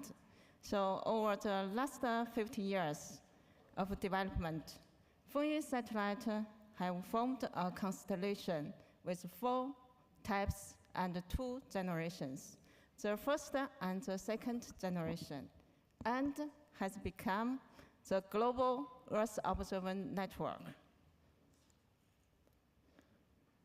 At present, 9 Fengyang satellites are in orbit. So here we can see that for the geostationary ordinary, there are 4 satellites. And for the LEO station orbits, there are 5. So for the LEO, there are 4 different orbits: the morning orbit, early morning orbit, and the afternoon and the drifting orbits. Okay, next let's look at some main updates in this year. Firstly, the FY4B. As we know, 4B was the first operational geostationary satellite for the FY4 series, which was launched in 2021. At the beginning of this year, it was relocated from 133 degrees east longitude to 105 degrees. So here we can see this one, the green rectangle means the coverage of 4B. And it has become the main stationary satellite for our weather service. Next update is 3G. As we know that 3G is the first measurement precipitation satellite in China. So it was successfully launched last year, and over about 1 year's testing in orbit, it has put into operation this year. So from the main payload, the precipitation measurement radar, so here we can see that we can get the insight of the 3-dimensional precipitation and the micro-physical features of the cloud. Next is 3F. It was also launched last year, and now it was put into operation. So as a morning orbit satellite, in the future, it will take the place of 3C.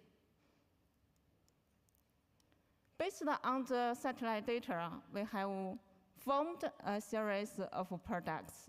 So here we can see the 7 different categories can be obtained, including the atmosphere, the cloud and the radiation, the space weather, the land, and so on.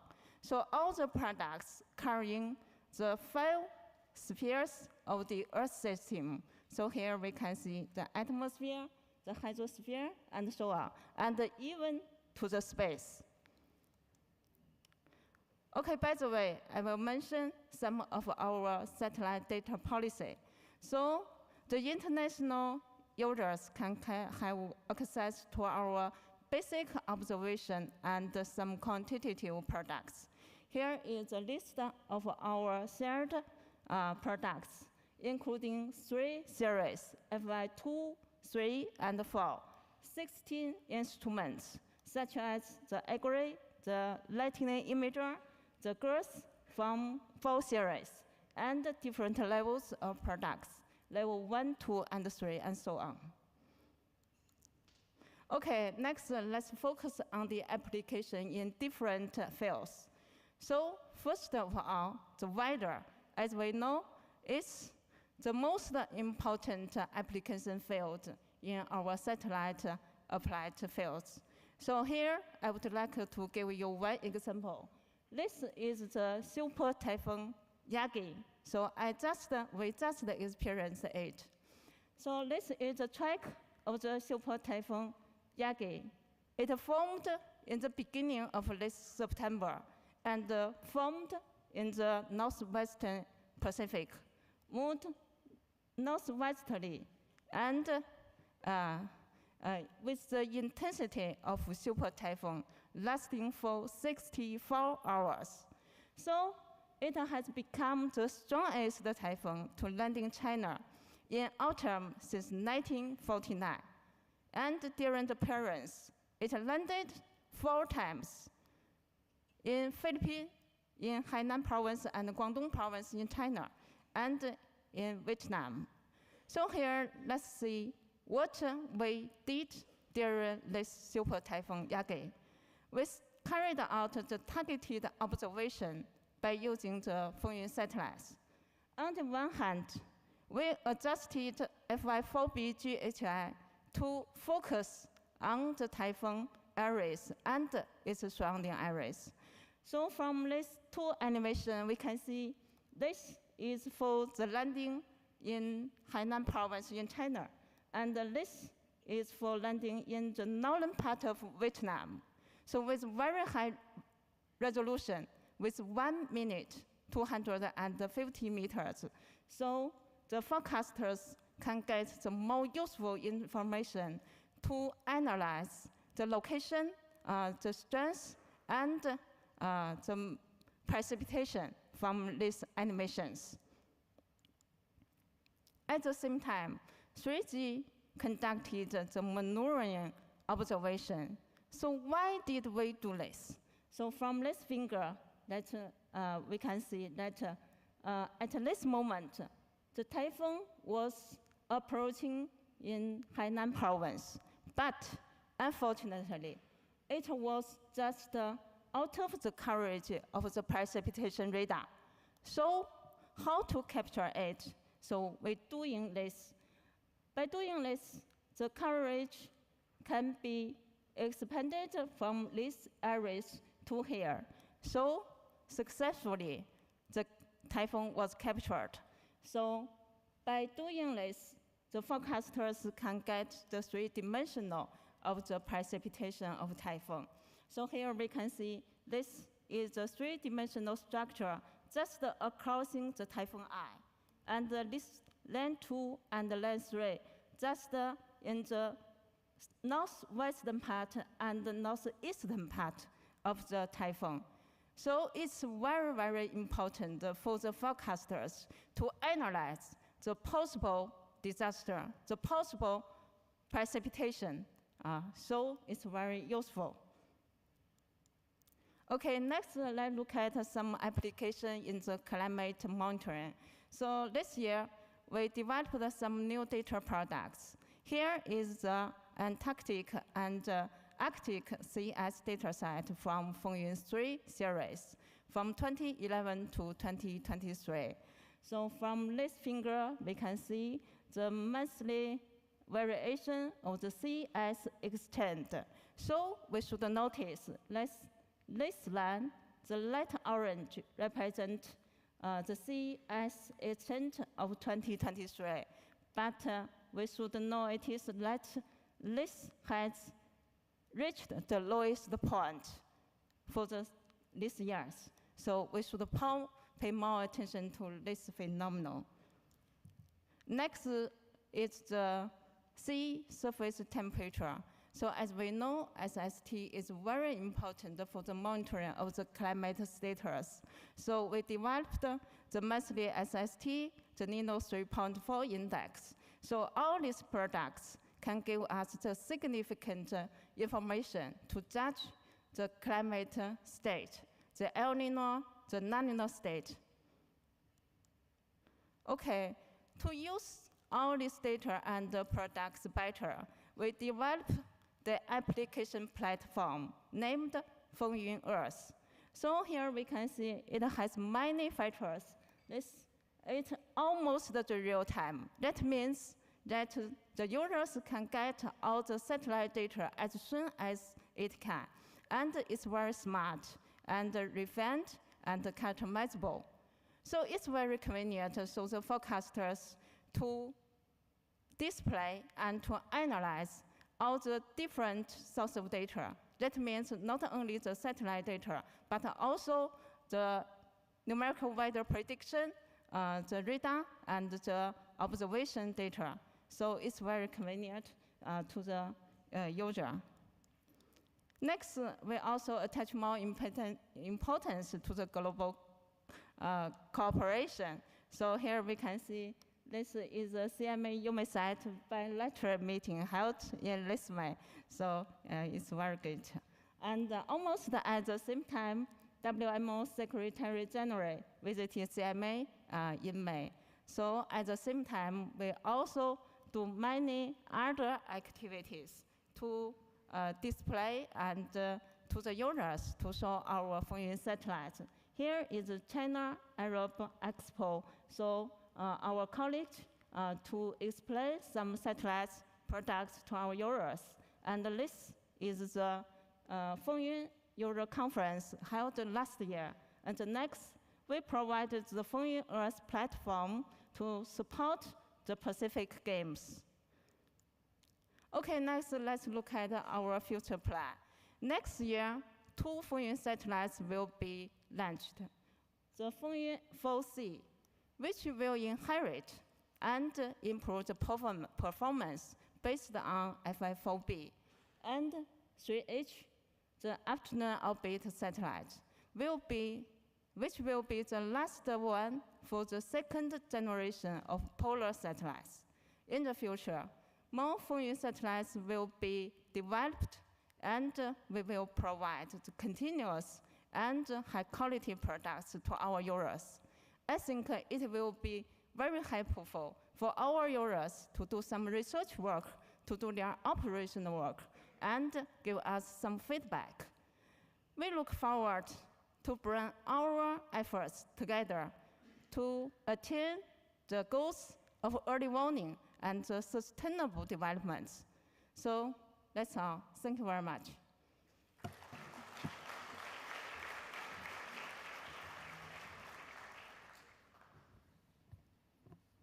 Thanks a lot, Dong Kyung Mao, for your presentation, and also to remind us how important are the combination of geostationary data and precipitation data from LEO for warning of extreme events like typhoon. Thanks a lot. So the next speaker will be Takashi Mori, Director General of the Japanese Meteorological Administration, and we will have a pre-recorded presentation on Himawari 10 and vision for Met Services 2030. Good morning, everyone. I'm Mori Takashi, Director General of the Japan Meteorological Agency, or JMA. It's a great honor for me to have the chance to make this presentation on our Himawari series satellites. I'd like to briefly cover our efforts on satellite observation to date, and then talk about the next geostationary satellite, Himawari 10. This new technology is expected to play a significant role in reducing the risk of disasters related to heavy rainfall. The first of Japan's Himawari meteorological satellites began operation in 1978. It was developed quite urgently to catch up with the first GAP global experiment, a global observation promotion conducted under WMO and ICSU in 1978 and 79. Japan was tasked with contributing to the very early days of the GEOLIN and worked hard to get the satellite into operation for the Asia-Pacific region on schedule. Since then, JMA has continued geostationary satellite observation for more than 40 years. The launch of the successor to GMS-5 in 1999 failed, but this was mitigated by NOAA's generous permission for JMA to access data from its GOES-9 unit in the Asia-Pacific region. All the arrangements were made while the operation of GMS-5 was extended, and the satellite observation in the Asia-Pacific area was sustained. We remain very grateful for this support. Right now, the twin Himawari 8 and 9 satellites are in orbit, with Himawari 9 in service since December 2022, and the other on standby. Both are equipped with imager capability similar to those of the METEOSAT third generation and the GOES-R series, delivering essential satellite observation data for natural hazards like tropical cyclones and developing cumulonimbus. Himawari data are distributed to NMHS in the Asia-Pacific region via communication satellite, Himawari CAS, and via the internet, Himawari Cloud. JMA also provides training on satellite data and related products to support disaster risk reduction. JMA began its Himawari request service based on satellite data for NMHS in the Asia-Pacific region in 2018, utilizing the Himawari Imager's 2.5-minute interval target area scan function. This on-demand rapid scan service is provided to 8 countries for intensive monitoring of phenomena like tropical cyclones, volcanic eruptions, and wildfires. Himawari request data helped to highlight smoke and hot spots in the Australian bushfires of 2019 and 2020. Imagery also clearly captured a major eruption in Tonga in January 2022, after which high-frequency observation based on a request from Australia was commenced, and resulting data were used by the Darwin Volcanic Ash Advisory Center. In addition, I heard that Himawari CAS service, which is satellite data distribution service via communication satellites, was a prime source of information for Tonga Met service when local landlines were damaged by the eruption. Let's now look at the next generation Himawari 10 satellite. JMA began research on the successor of Himawari 8 and 9 in 2018 by considering the CGMS baseline and the WMO vision for WIGOS in 2040. Worldwide technology trend surveying on future satellites and equipment was conducted in 2019. I'd like to express our great appreciation to our colleagues at EUMETSAT and NOAA for their ongoing help.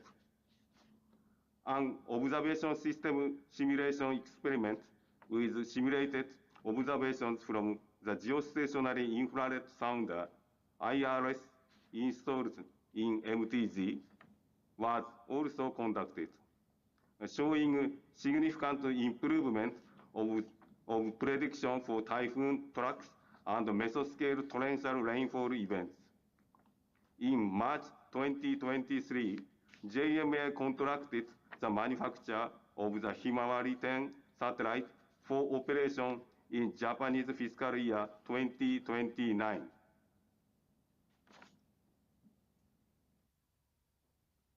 Let's look at JMA's vision for meteorological services in 2030. The agency is enhancing its capacity under this vision with research and development toward better weather hazard information shown on the upper left here, and the promotion of meteorological information and data shown on the upper right. Himawari 10 is key to this development. Major targets in research and development include enhanced 12-hour forecast for localized torrential rainfall associated with stationary linear mesoscale convective systems and 3-day typhoon forecasts.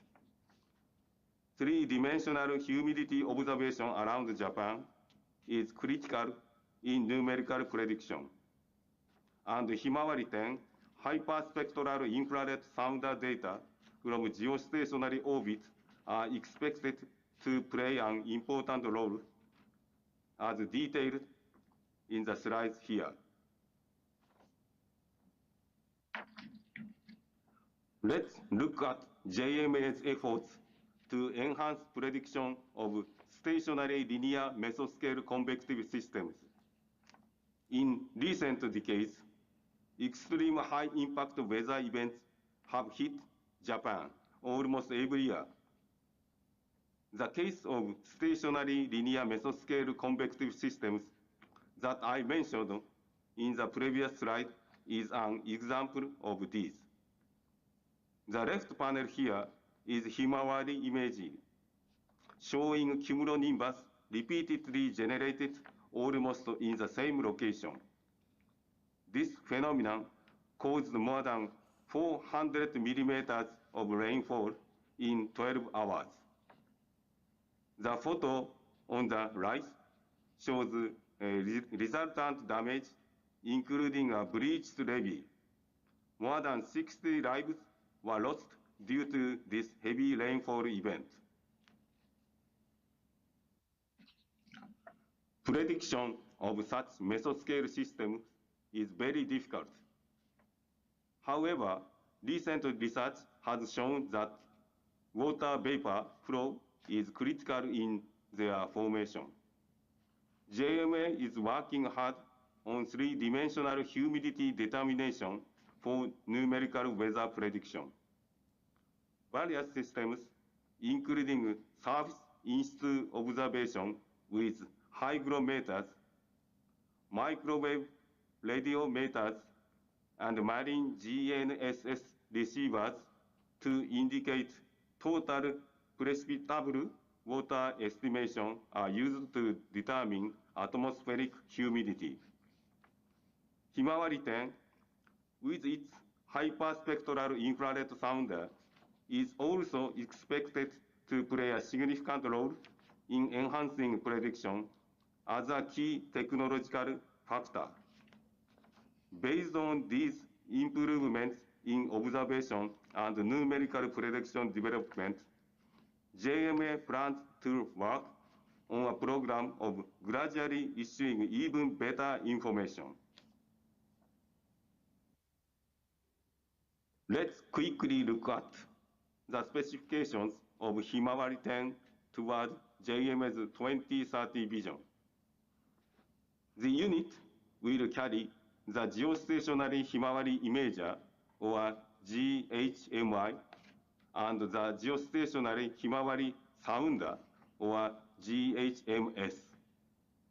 The GHMI capability is extended from that of the current advanced Himawari imager in terms of additional spectral bands and high-frequency target area observations. The GHMS provides vertical profiles of atmospheric temperature and humidity toward better numerical weather data provision, like SLMCS prediction via data assimilation. Himawari 10 will carry a data collection system with the same functionality as the current satellites. It will also carry the radiation monitors for space weather as a hosted payload for the National Institute of Information and Communications Technology to monitor the proton and electron flux in the geostationary orbit. The geostationary position will be 140.7 degrees east as per Himawari 9, with ongoing coverage for the Asia-Pacific region. JMA is currently developing GHMS data application technology using simulated observation data to promote the utilization of infrared sound output. The agency's presentation this afternoon will cover Himawari 10 specifications in more detail. Himawari 10 is seen as the key to realization of the vision for meteorological services in 2030. A major task now is to keep manufacturing the spacecraft for operation in Japanese fiscal year 2029. To maximize the benefits of the new satellite, we would like to collaborate with international partners in various fields, including data utilization and sharing. Thank you very much for your attention. I'm grateful to the Secretariat for providing me with this very important opportunity.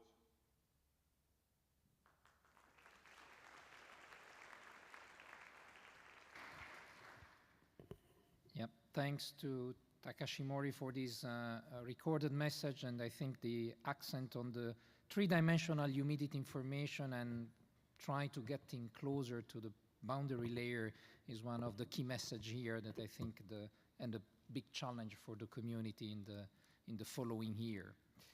So the next speaker will be Yuan Jae Kim from the National Meteorological Satellite Center of the Korean Meteorological Administration, and he will speak in this pre-recorded message on the current status and future programs of the satellites at KMA. Greetings from India Meteorological Department. I'll be presenting you the recent progress in satellite meteorology and Vision 2047.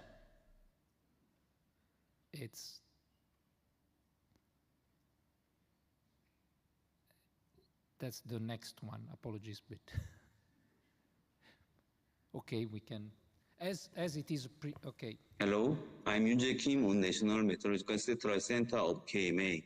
First of all, thank you very much for inviting KMA to present the operational status and future satellite program.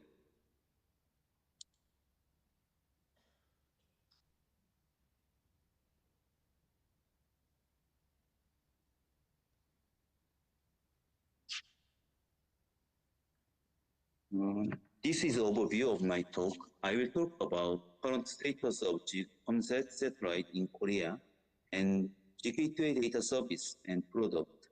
Finally, future satellite program of KMA.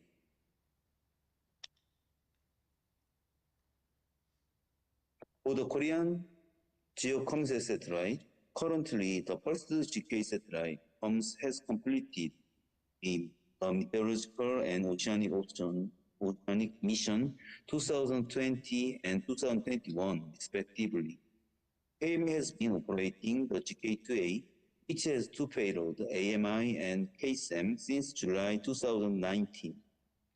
GK2B, which has two payloads, named KOSI-2 and GEMS, both have been operational since October 2020.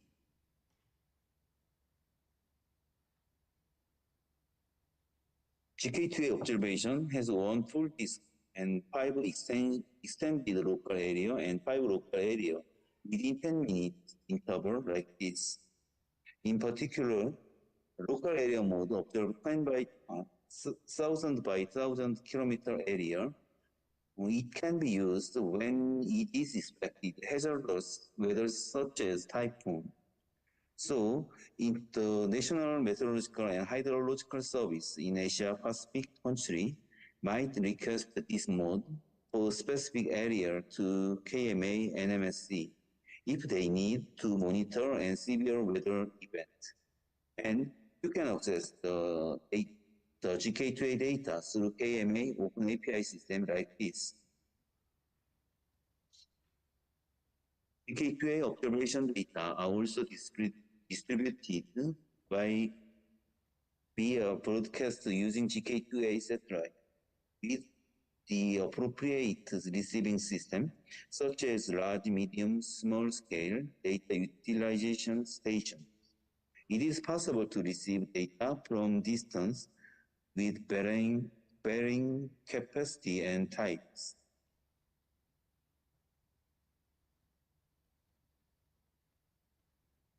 Marine weather broadcasting service via GK2A, KMA has operated marine weather broadcast service by GK2A since July 2020 to provide high-quality digital marine weather information to vessels.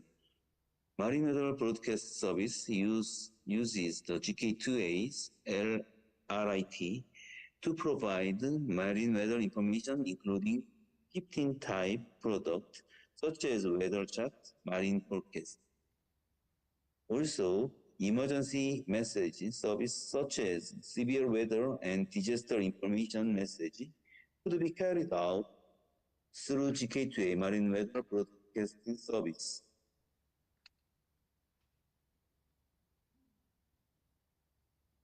NMSA also offer real-time FTP service, which are currently used in 18 countries and 20 organizations. Countries and organizations using this service are increasing. Receiving full disk data in near real time takes a long time, so we provide tailored data according to users' requirement through a real-time FTP service. Full disk data is tailored for the requested domain, and the tailored data for 16 channels are provided with NetCDF format. So there are about 90% reduction of network traffic compared to original data.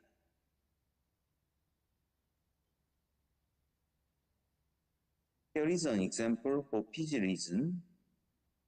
You can see the product 23 type for level 1B and 4 types of level 2. As you can see for level 1B, we support basic 16 channel and several RGB products. And KMA provide level 2 of 4 products, including aerosol detection.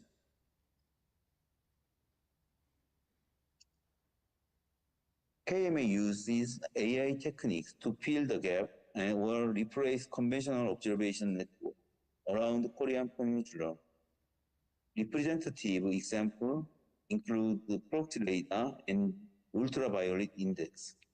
Proxy radar is estimated from GK2A using AI for out-of-radar coverage and provided to forecaster every 10 minutes. And ultraviolet index using AI, more detailed explanation will be covered in later slide.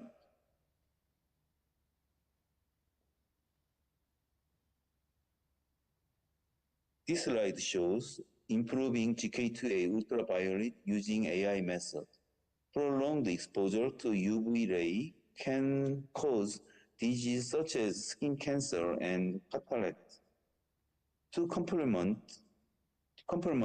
Korea's 15 ground-based ultraviolet observation network, as shown that AI-trained GK2A provide seamless UV index over whole nationwide coverage. Training data includes the GK2A's 16-channel, solar zenith angle, radiation, and other factors, with the ground-based ultraviolet index as the target. KMA currently provides the UV index information over Korean Peninsula through the KMA NMSC website.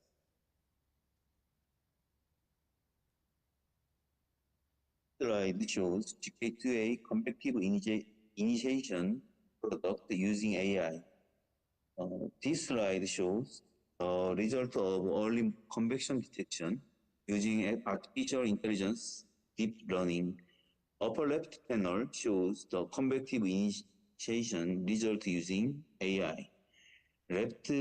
Lower left panel shows ground-based real radar reflectivity.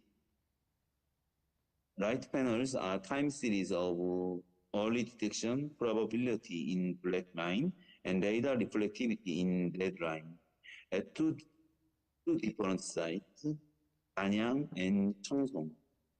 Case of early detection in Danyang occurred at 10 and 50 with 20% probability and increased to 60% probability at 11 o'clock. And real radar reflectivity of 35 dBg observed at around 11:30.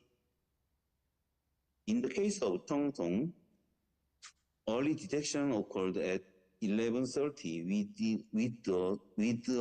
20% probability, and it increased to 60% at 11:40.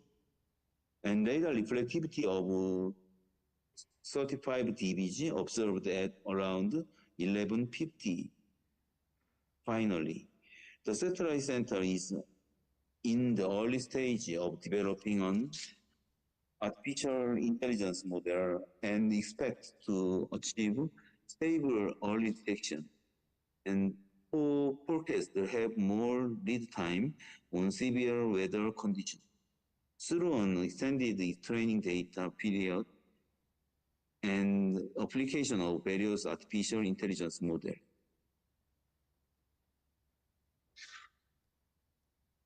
Slide shows a comparison between GK2A real observations and RTM simulation of various NWP models for visible RGB, color, and water vapor imagery each. For NWP model developing side, physical process such as air-sea interaction and microphysics for ice and water, convective cloud could be monitored by comparison in upper panel. To the comparison of water vapor channel gives difference between the dynamical process related to large-scale circulation and air mass in lower panel. For forecaster side, forecaster can see differences between simulated image using NWP model with real satellite observations, depending on lower and upper weather system of a region of interest to assess how closely the model match with real weather conditions. Comparison helps forecaster determine which forecast is more reliable depending on their focus of forecast day and area. P2A is monitoring not only weather but also space weather. In May 2024, several powerful coronal mass ejection occurred from solar active region 3066-64. During this time, GK2A's KSM detected the effect of CME passage, showing significant disturbance in all components of magnetic field. However, since there was no substantial increase in electron flux, there were no major changes detected by the charging monitors. Fortunately, this event did not cause any significant issue in satellite data measurement or operation.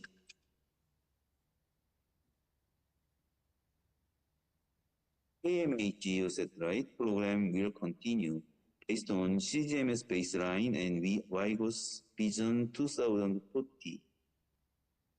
And the GK2A follow-on satellite named GeoComSat-5, GK5 development program has been approved by Korean government preliminary feasibility assessment in May of this year. GK5 development program will be started in 2024-25 and scheduled to launch on second quarter of 2031.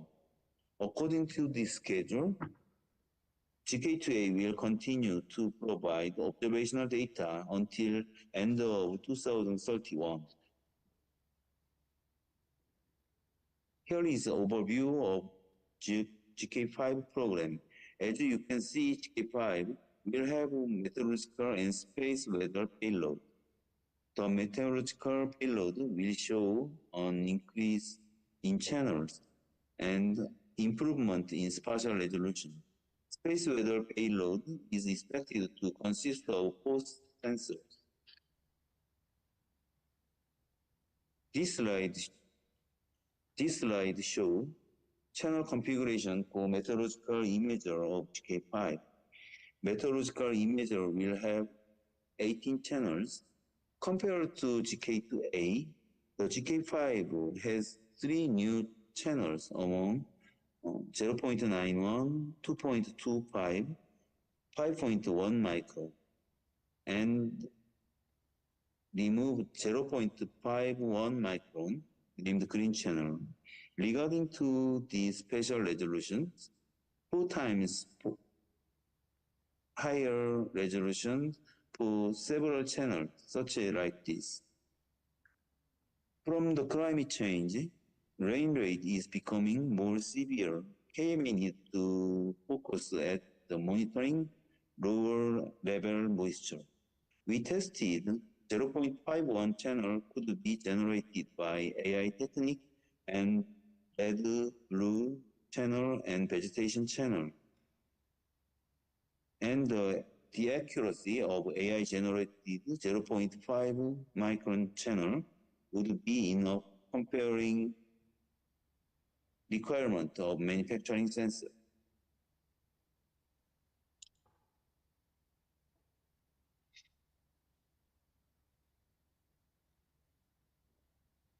This slide shows the specification of GK5 space weather payload.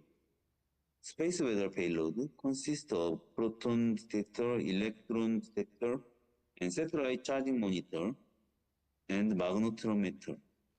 Especially in lower right panel, magnetometer, namely SOS MAG2, will be provided by ESA.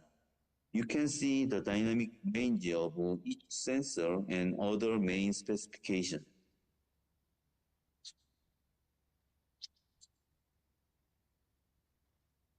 KMA is also preparing a low Earth orbit satellite development program. Although it is still in planning stage, there are plans to develop small satellite for global greenhouse gas monitoring. That's all my talk. Thank you. If you have any question, and please email me. I wish a successful conference for all of you enjoying the great time. Thank you very much.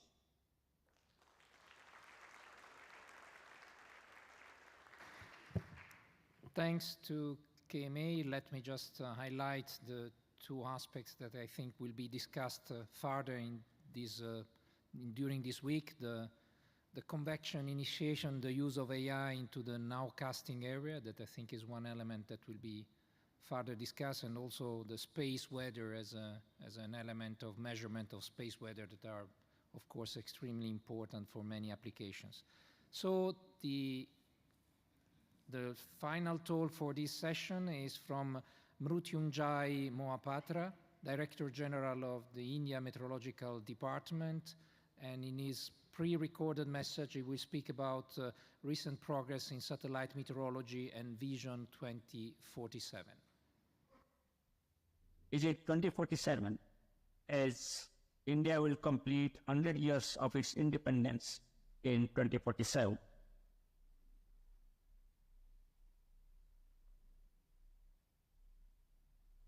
If you look at the progress made with respect to weather and climate services, there is a quantum jump in economy and drastic reduction in loss of lives through meteorological observations and forecast for optimum operation of weather-sensitive activities. There has been optimum detection of weather hazards and its prediction through modeling and understanding. Accurate warnings against hazards with reasonable lead time and with triggered response from disaster managers and public has saved life and properties. There is an optimum utilization of weather and climate information or utilization of natural resources in sustainable manner. If you look at all these aspects, the satellite has played a dominant role towards the monitoring, forecasting, and warning or advisory services. Considering the space-based observations for weather monitoring and forecasting, in India and South Asia, there is a tremendous application of space-based observations for monitoring of weather hazards, physical understanding, development of climatology, and hazard mapping. There has been assimilation of the satellite data in numerical weather prediction models. About 90% of the data in the models are space-based. The satellite imageries and products are used for nowcasting to climate modeling. It is also utilized for environmental monitoring. There has been about 25 to 30% improvement in environmental model forecast by satellite observations. If we consider this region, there is need for more and more remotely sensed observations, as the South Asia is bound by the Himalayas to the north, Bay of Bengal to the east, Arabian Sea to the west, and Indian Ocean to the south. And there are many hill ranges across the region.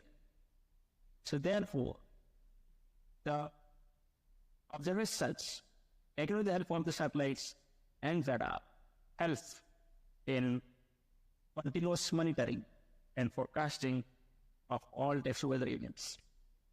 If you look at the data reception and assimilation in India, or numerical weather prediction modeling, you'll find that there is a 90%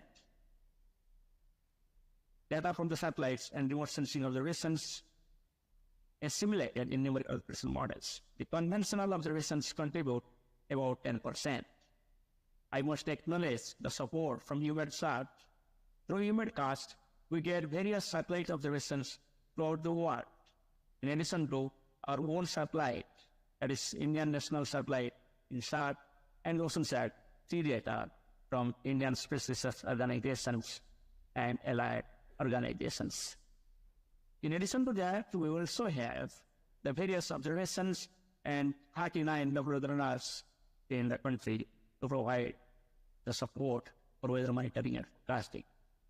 If we look at the daily observations report of any numerical weather prediction model in India, you can find that we utilize all types of observations, including the satellite-based winds and other products.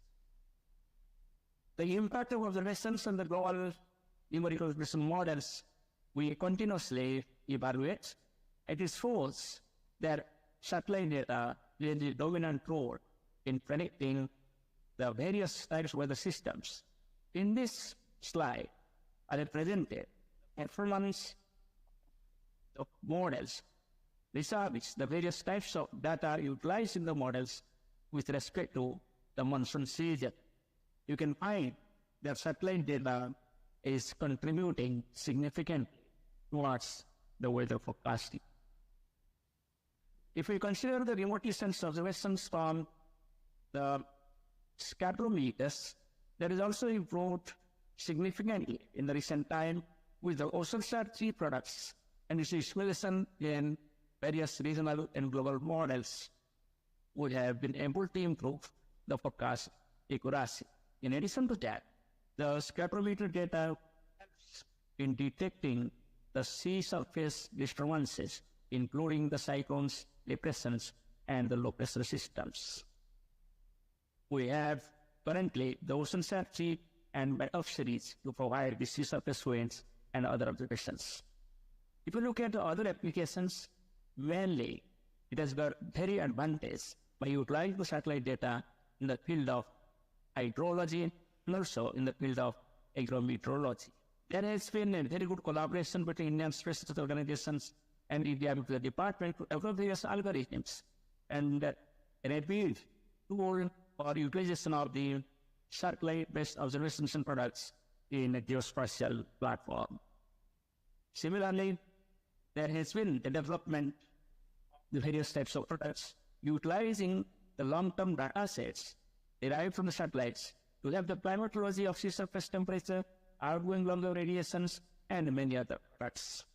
We also have the monitoring of the MJO and El Niño and other oscillations by utilizing the satellite observations. Satellite also plays a role in impact-based forecasting, as all of us know that impact-based forecasting is implemented in the India Meteorological Department since 2019 at district level and city level, utilizing the geospatial informations, meteorological data, hydrological data, and other parameters, including socioeconomic conditions. If we look at the INSAT data sharing, India Meteorological Department shares the data with various international organizations, including EUMETSAT, NOAA, JMA, WMO, GSICS, CGMS, Canada Met Service, among others. We also have many stakeholders at the national level, including the meteorological agencies, disaster management agencies, and the socioeconomic sectors like transport, power, defense, aviation, etc. If we look at the gap areas at present, we still do not have the final spatial and temporal resolutions from the geostationary satellite. As a result, still we miss the small-scale severe events like cloudburst, lightning, flash floods, over air turbulence, etc. The constellation of satellite spectrometers for detection of prediction of the intensity of cyclone disturbances and monsoon will be very helpful. The availability of only 2 spectrometers does not cover the entire ocean areas and the data sparse regions. The global or whether vertical profiles of wind, temperature, and humidity and final spatial, temporal, and vertical resolutions for further improvement of numerical regression models is the need of the hour when we move towards early warning for all implementation in this region. Constellation of cloud and precipitation radars for better understanding the 3-dimensional cloud and precipitation processes, which can help in improvement of numerical regression modeling, is another milestone requirement. Considering this, there has been an attempt to augment the satellites over the years, and at present we are targeting for 4th generation geostationary satellite, or our satellites in minimum 3 orbits, and space-based active instruments like LiDAR, or wind, water vapor, temperature, cloud, and aerosol profiles, and soil moisture. Multiple spectrometer will certainly help, along with the constellation of these small satellites, globally and also in this region. We have taken up a mission towards 2047. The mission is to transition beyond conventional weather forecasting. We have to go for best possible services over the land, at sea, and in the air. We are adopting the Earth system approach, including the atmosphere, ocean, and the polar regions. The strengthening of observations, need for better understanding, and improvement of models and simulations, and augmentation of high-performance computing systems are envisioned, and accordingly missions are being taken off by Ministry of Earth Sciences and India Meteorological Department. And finally, we are going for forecast and its dissemination with the effective communication means, so as to reach to each household in the community. Weather forecast weather management will be another vision we move towards completion of 100 years of India's independence. Even early warning for all is taken seriously in India, and we are working towards not only for our country, but also for the entire region, so as to enable each country to have early warning towards each household at any time. Thank you very much. I just want to mention you that India Meteorological Department will organize AUMSUC 14 during 2 to 7 December 2024 at New Delhi. I urge upon you, I request all of you to kindly participate in this international conference and visit New Delhi, India. Thank you.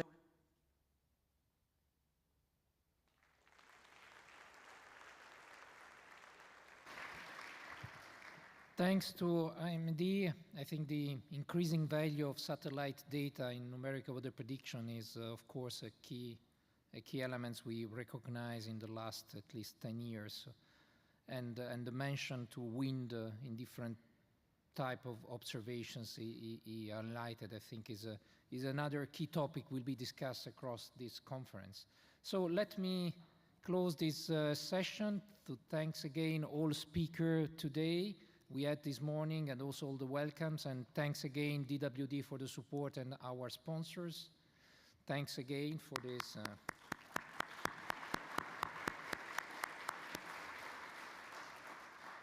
And I wish all of you a fruitful week here, and we will reconvene with a parallel session 1:15.